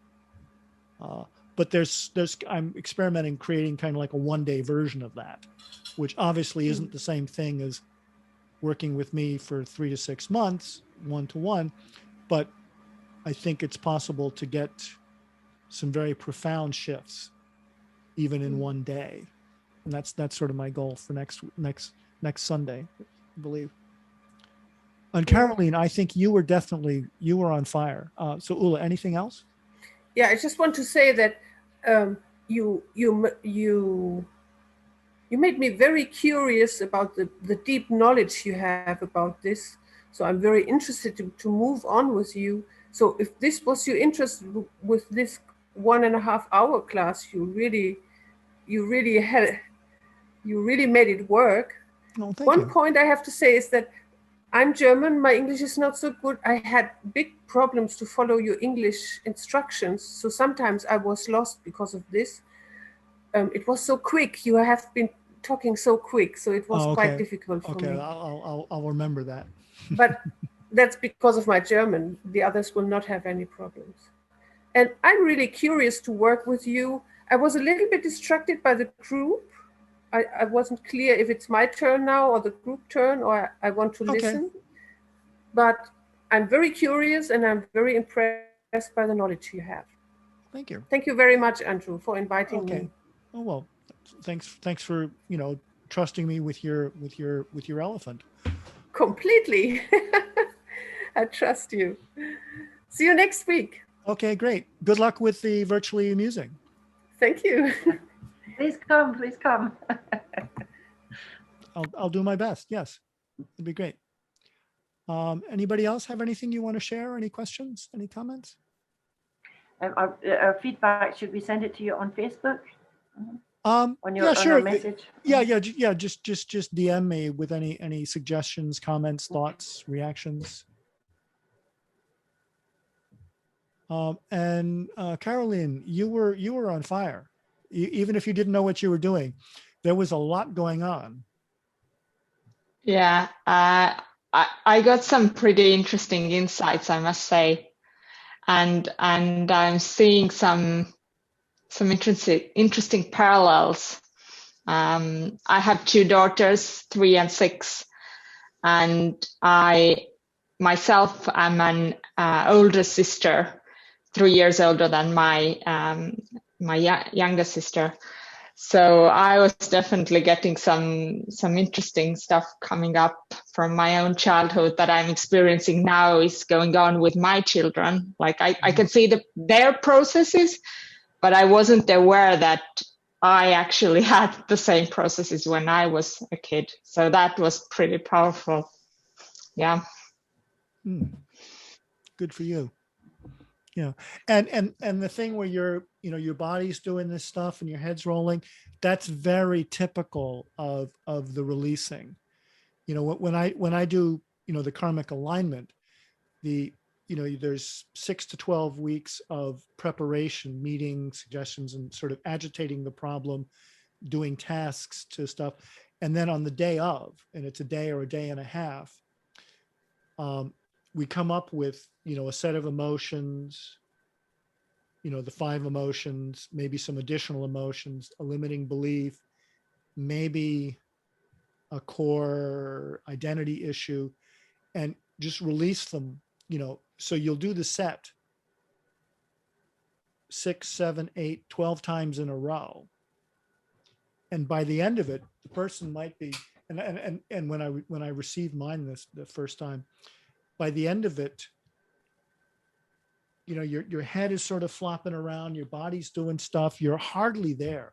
And it takes all your effort to actually find and form the words, because you're in such an altered state. You are so deeply elsewhere. But that's what makes it so powerful. So when you find yourself doing this stuff and twitching and stuff, that's all stuff happening in your neurology and elsewhere. It's released. And it's definitely not a conscious process. But good for you for trusting and going there. Thank you. Bye, Pauline. See you later. Yeah, I have to go and prepare for my. Yeah. And my first, it's meant to be stand up, but we'll see. I'll probably be sitting down doing the stand up. Ciao. Okay. Does anybody else have any questions, thoughts, comments? Can I? Oh, yeah, Ginny, go ahead. It's mostly feedback, I think, but I really enjoyed it first. Thank you very much for that. And Matthias did this really nice drawing while you were talking. That's perfect. That's lovely. I can share that with you on Facebook if you want. Oh, that'd be great. I'd love that. Great. So one thing I wanted to say is that at the beginning, I loved, you went really quickly over the way you see therapy being limiting, solution-focused therapy being limiting, affirmations being limiting. And I found that really useful, but I completely got lost because you went so fast. I would love to have like a document or something that I could refer back to that had that. Or like some, because and I thought that would be, for those of us who like to geek out on that information, it also gives us the why, right? It's like, yes, that's, because I was hearing you, I was like, yes, I can see how those things are limiting. And so that gave me a strong why. And like everyone else, I had no idea what I was doing until you said, you don't have to have any idea what you're doing. I'm talking to your unconscious, I'm talking to your higher self. And so that's when I could relax and let it happen. Okay, great. So that was really useful. If you could, I think it was also really useful to see an example of you leading someone else through it before having the person listening to the recording do it for themselves. And it would be great to maybe hear a story of what you've seen happen for people going through it as a lead up as well. Okay. I really enjoyed it. I don't think I can make it to your full day one, although I will look at my calendar again and see if I could. Well, again, that's going to be recorded. Fantastic. So definitely, if you're interested, I mean, this was tough, trying to fit all this in 90 minutes was a big ask of me. And that's why I explained things way too fast. Yeah, that makes sense. In the course, it'll be more bite-sized things spread out. But that's fabulous feedback. Thank you. That's really, really helpful. Thank you so much. We're going to sign out because I need to get ready for something else. Thank you. Okay. I do. Okay. Laura, would you like? Okay. So I had like similar things to comment. I mean, I've known you since before, so I kind of had an idea of where it was going. But then at some point I was like, yeah, you could be like clearer on how this is going to go. Maybe if you have like an email sequence before, or some like additional materials that people could watch before the live event could be useful. Yeah. And same things with, I mean, my English is good, but sometimes I get lost, especially if I'm kind of like going places with my consciousness and my head. Sometimes I hear the words, but then they don't really register. And so I was like kind of getting worried. I was like, oh, have I lost some instruction, or is it okay if I'm getting lost? So it was kind of like a little bit confusing. Yeah. Okay. Cool. And then I was also thinking about what Ginny said about like geeking out on how the different types of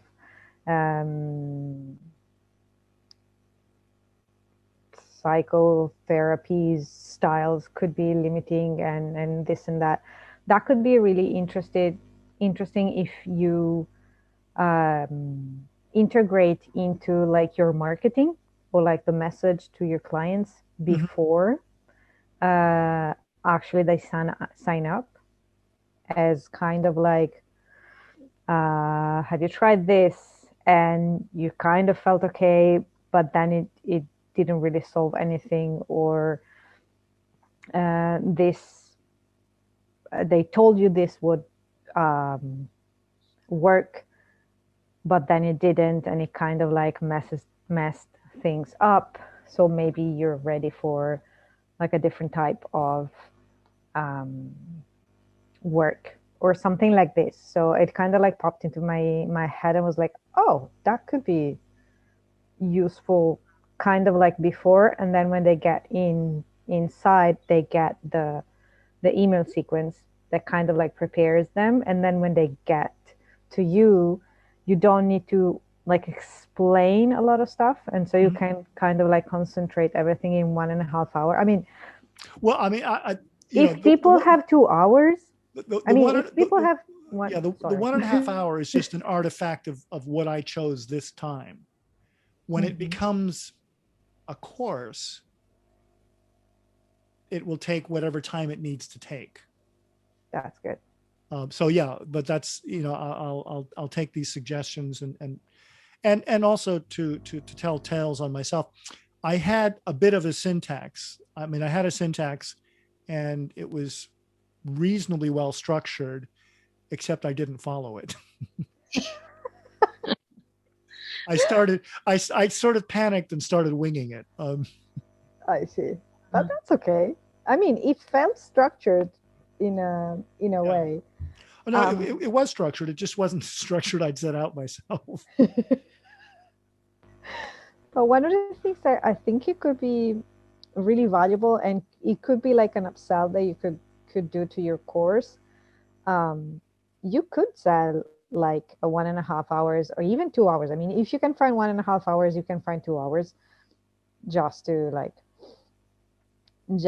do like either before or after the recorded course, and with everybody if they want, or whatever it is, and they will already know how it's going, so it will be like work, and you could just upsell it for like a higher price. Yeah, well, I'll talk about this with Andrea, since I won that session, but also just in terms of what you experienced on today. I mean, was it a good thing for you?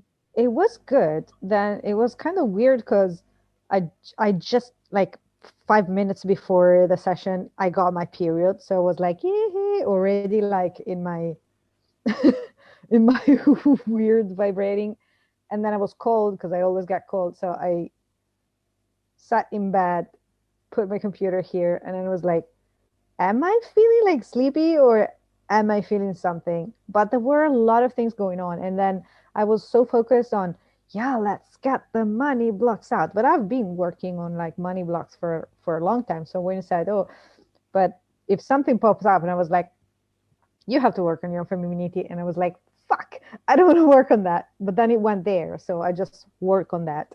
Mhm. And I was like, yeah, okay, it's something. And it was so connected with the fact that I actually have my period right now. I was like, okay, let's just go with the flow.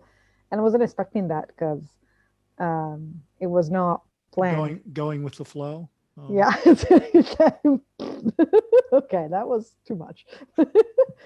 But yeah, it was, and there were some things that were like completely unexpected because I thought a lot of stuff were like from this life, and then they were not. Apparently not. It was like 4 lives ago, and Mhm.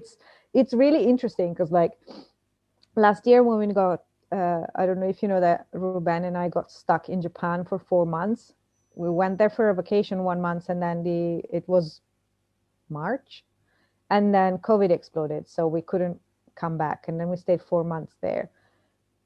And at some point we saw like one of our previous lives, and we were Japanese, so that's why we actually were living there and we met there. And so I don't know how many lives that before that it was, but I was a different person. So it was me, but I was free, and I didn't have this like blocks on femininity. So I think something in between happened, Mhm. but apparently is not this life, and it was not the life in Japan. So Yeah. Cool. that Oh. that was super interesting, and I would love to explore that more. Yeah. Well, that's the purpose of creating this, this tool, Mm. so that it, one, it's a powerful resource that people can, get a video version of me without having, because I do great work, but I'm not inexpensive, because it took a lot of time and training to get here. But yeah, to create something that you can, once you've understood the process and practice it, you can then just literally be aware of, oh, okay, there's something going on, put the recording on, and 8 minutes later, you've cleared it. Caroline, Yasmin, because you've been waiting, and then Caroline, I'll catch up with you. Yes, no, thank you for that. I felt like the second time round when we went through the process, the first time round I was like getting reels and reels of flashing images of things coming up. And the second time round, I was obviously more relaxed because I'd just done the process. And I was almost kind of like unconscious at points. And I'm like, I was trying to bring myself back, but obviously you're saying that's quite normal. To Yeah, I mean, as the as the script keeps saying, and whatever happens for you, whatever way it happens for you is perfect for you. That there's no right or wrong way to do this. There's the way you do it. And this is especially true of when you get into the deeper work with spirit and consciousness and the journeys, is that, I can be in a setting where there's a room full of people, and they're all doing the same journey. They're all going to the same place in the upper world or the same place in the lower world to ask a question, to work on a past life thing or what have you. And when they come back and report on what's happened, the experiences can be all over the map. And you can have people who come back with these very vivid, very dramatic, I had the sword out and I was cutting the heads off the Hydra, and, and then someone else is sort of saying, I was lying in a pool and they were putting crystals into my chest. And somebody else will come in and say, I don't know what happened. I got there and everything went dark. And then I woke up when the callback signal came back. Wow. Powerful stuff. And the most dramatic example of that actually was I was doing the weekend, the 2.5 day destiny retrieval that I was working on in the product creation, that I've decided is just too big a thing to try to put into a course right now. but that's a thing where people do, I think, I forget if it's 14 or 17 meditation journeys over the 2.5 days. And in each one, they're doing a specific piece of work related to your past life and bringing it into the present. And there was this one workshop where every time people were coming back and reporting this and that, and, you know, I rewrote my soul contract and I got my gift and I found it. And there was this one person who kept coming back and saying, I get to my place in nature. I meet the gatekeeper. We're on a beach. It's like Thailand. And we just sit on the beach sipping tropical drinks with umbrellas in them, watching the sun go down. And I said, well, just, you know, do the form until the form does you. Just trust the process, trust the process, trust the process. Inside, I'm thinking, I've never seen this before. What the hell is going on? Trust the process, trust the process.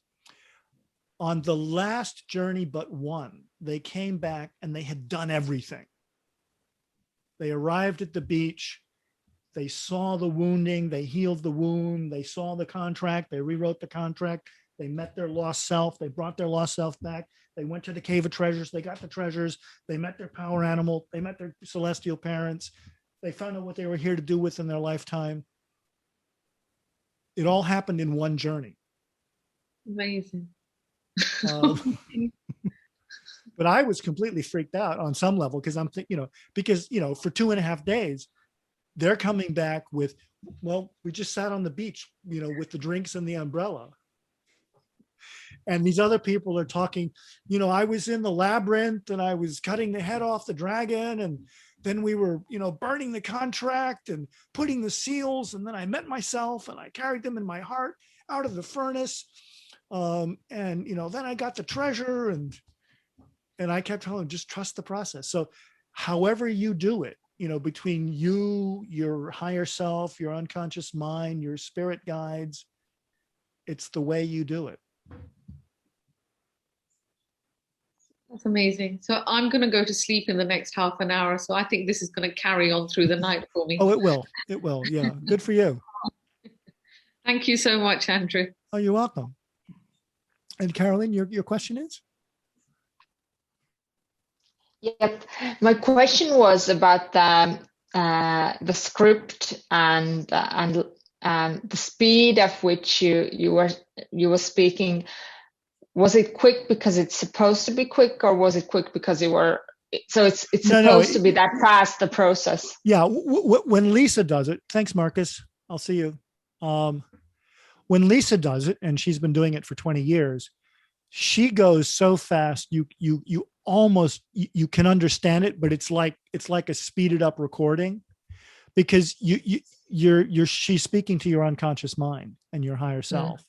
That and in fact, faster and faster is almost better, because I tend to speak a little bit slower because it helps with the more hypnotic quality of the experience.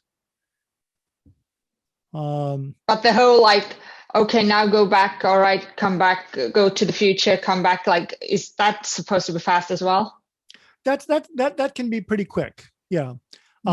If I'm working with someone one-to-one where I'm getting feedback and that tends to be more paced to what's going on for them.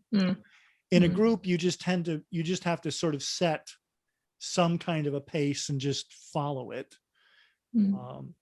So that's how much of it is dependent on language? Because for some of us, or most of us here, English is not our native language. So does the process depend on which language whether or not the instructions are in your mother tongue or not? I don't know, because I've only ever done it in English. However, but I'm just wondering, if somebody I've been wondering about that for a while in different settings. For example, I lived in Scotland for a while I was pregnant with my first one. One of the reasons we came back to Estonia to give birth was that I was not entirely sure that I would cope with birth in a non-native language setting. I can that's definitely, like, that has something to do with the way you perceive things. yeah, no, and I I think the notion of mother tongue is very strong and very real. I mean, my father's Polish, so English is not his native language, but he's lived in English since he was 17 years old. But as he, I won't say as he plans on being buried in Poland. Whereas my mother was buried in the States, in the little town that she was born in. So, they're not going to have the side-by-side plots. But, what I would say is the process clearly works for you in English, because it did work. Now, whether it would work better if somebody from Estonia was trained to deliver this and translated it, that would be an interesting experiment. So, I can give you the link if you want to get the set training for yourself. No, it's just a question that popped up. Yeah, like no, whether or not that's dependent on language or not. It's. I mean, I don't think it's dependent on the fact that it's in English. I think what it's dependent on is that whoever is listening to the instructions understands them enough to follow them. The structure of the language in English, the structure of the script, is very, very specific. There's a meaning, there's a reason for every single word in it, in terms of the process of becoming aware of where the resistance to love is, what needs to be said to have my higher self go to your higher self, because that's where the work is being done. It's not, there's a great old, this was in my syntax that I didn't get to. There's a Sufi saying that the bird of paradise flies to heaven on two wings. One of them is self-effort and the other is grace. Now, I think in our culture, we're very good at self-effort. We're very good at, I'm in charge, I'm doing it, Tony Robbins, power to succeed, taking action. That's one end of the spectrum. And then at the far end of the other spectrum is kind of the loopy end of the new age, which is, it's The Secret taken to ridiculous extremes of, I just lay here and the universe provides. But it's both. You need to take the effort. You need to take the actions to bring your awareness, to focus your concentration, to ask for help. But receiving the help is grace. And I mean, one of my jokes is, how many shamans does it take to change a light bulb? Only one. But the light bulb really has to want to change. It has to ask for help and be willing to receive what's offered. So that's, the effort part of this is showing up, listening to the instructions, guiding your awareness to where the questions are asking you. The grace is receiving what happens and trusting that, higher self and higher self, they're actually doing the work. It's not your effort that's removing that block. It's your intention and your willingness to ask for help and be open to the process. That's the effort you're making. But the doing of it is not, you're not doing it. But great things to remember. And I'll bake that in to the next iteration, the next explanation. So, Momaka, do you have any questions? Yasmin, rest well. Bye. I don't know if it's a question, but when you were, I really love the way that we went really deep, like what is the core problem, because I thought it was layer, because I thought something was problem, but it was really much deeper, and I really liked that process.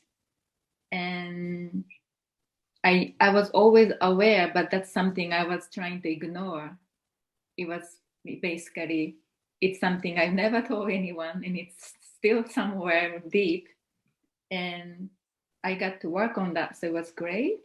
Mm-hmm. And was it released? I hope so.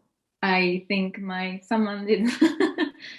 I don't know, in my brain. Okay, well, just close your eyes for a moment.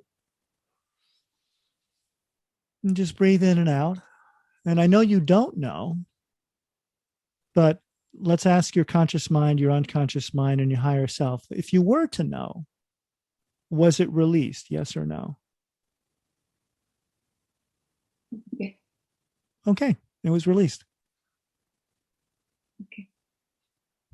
And so I like to see things visually, even when you are directing us. And sometimes you told us to go to see the problem, to feel the problem. What was the problem? And next you told us to feel, what was the word you said? Well, I think the question was, how is it a problem? How is the problem? And the next was, take it to a great feeling. What do you make that mean about you? So yeah, so I think the way that works is, if I'm sitting with a client one-to-one and I'm sort of saying things like, okay, so you've told me that it's a problem because you're constantly broke. You can never afford to take people out to dinner. Your car is old and beat up, and you have ugly clothing. So when your car is old and beat up and you can't invite people out to dinner and you don't have enough money and your clothing is ugly, what did you make that mean about you? I'm a failure. I think I got that part. I Okay. really like that process. It helped me. But at the end, you bring us to feel good. That time, it would help to me if you could tell me, what do you see around you, or who is around you? That kind of thing might be help to me. Okay. To feel where you want us to take. That's how. Okay. Well, that's actually not part of this process. It's part of a different process. This is more about just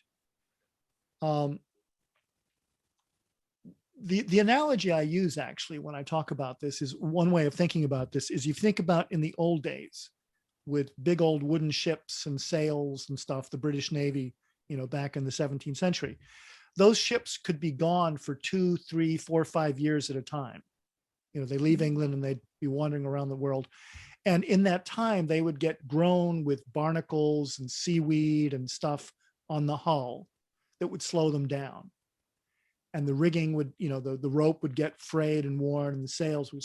So periodically they would have to go in, and if they were lucky, there'd be a harbor where they could go in and have all the stuff scraped off that was slowing the ship down, and get the sails and the rope and everything restored. And then they would set a new course and a new direction and be able to go forwards. So I say, the work you do with me is very similar to that. That we're going to clean the bottom of the boat off so that it moves through the water. We're going to repair the rigging and get new sails, get new maps, get a new direction and a new path going forwards. That's what the whole process is. And so I think what you're describing is, there would be a point in that process where we say, okay, what's your goal? What's your vision for that goal? Here's the vision. You start to build it out. What's it look like? What's it sound like? What's it feel like? Then you're going to make it really, really vivid. And then you're going to actually carry it out into the future. You're going to drop it into the future.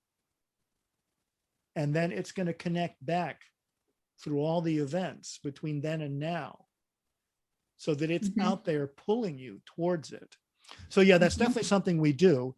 It's just this particular thing I was teaching you today was just how to clean the bottom of your boat. It wasn't about setting the goal or seeing the path or making the map. I also guessed if it was the technique too. No, it's literally just learning how to remove the blocks. And I think it's something I've never done, because it's usually when we do work like this, it's like hypnotherapy too, like they tell you more detail. But I think this quick way is nice, that it's instant. Like you are taking us instantly and making the habit. Well, that's part of the purpose is the first time you sort of have to learn how to set the thing up, how to do the thing, how it works, why it works. So that takes, the hour and a half, 2 hours. But once you've learned that and done it a few times, then it's just like, oh yeah, I've got this belief. I'm a fat pig. Oh, okay. Well, put the recording on. 7 minutes later, you're no longer a fat pig.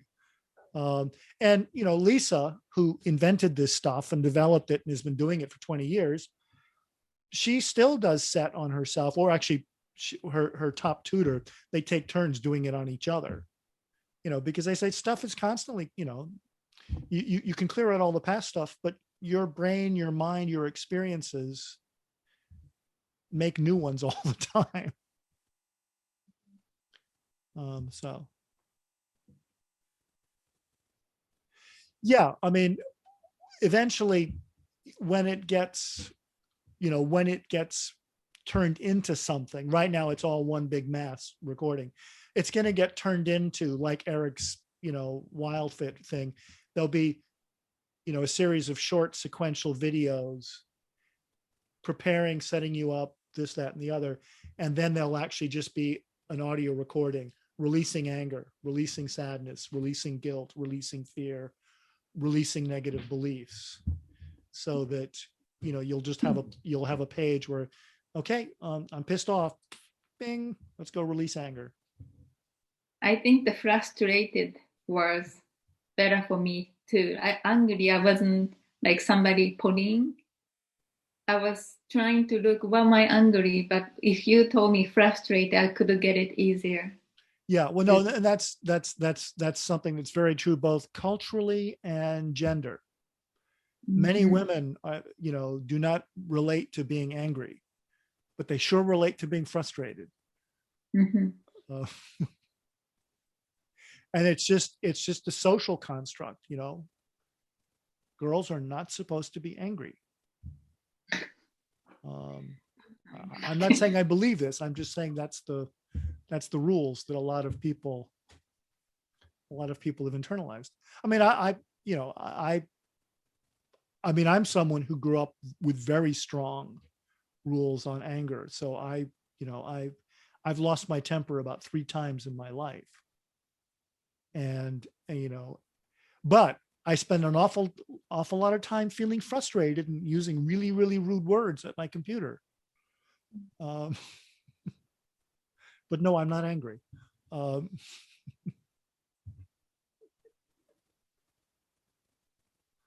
Thank you. You're welcome. So, well, that was great. So yeah, thanks so much for giving me a chance to experiment on you, and for all of your really great feedback. Thank you so much. Okay. Cheers. Bye. Good night, everyone. Bye. Bye. Bye now. You guys leave first. I'm the host. I leave last. It's a rule. Yes. Bye. Bye, Laura. Lada.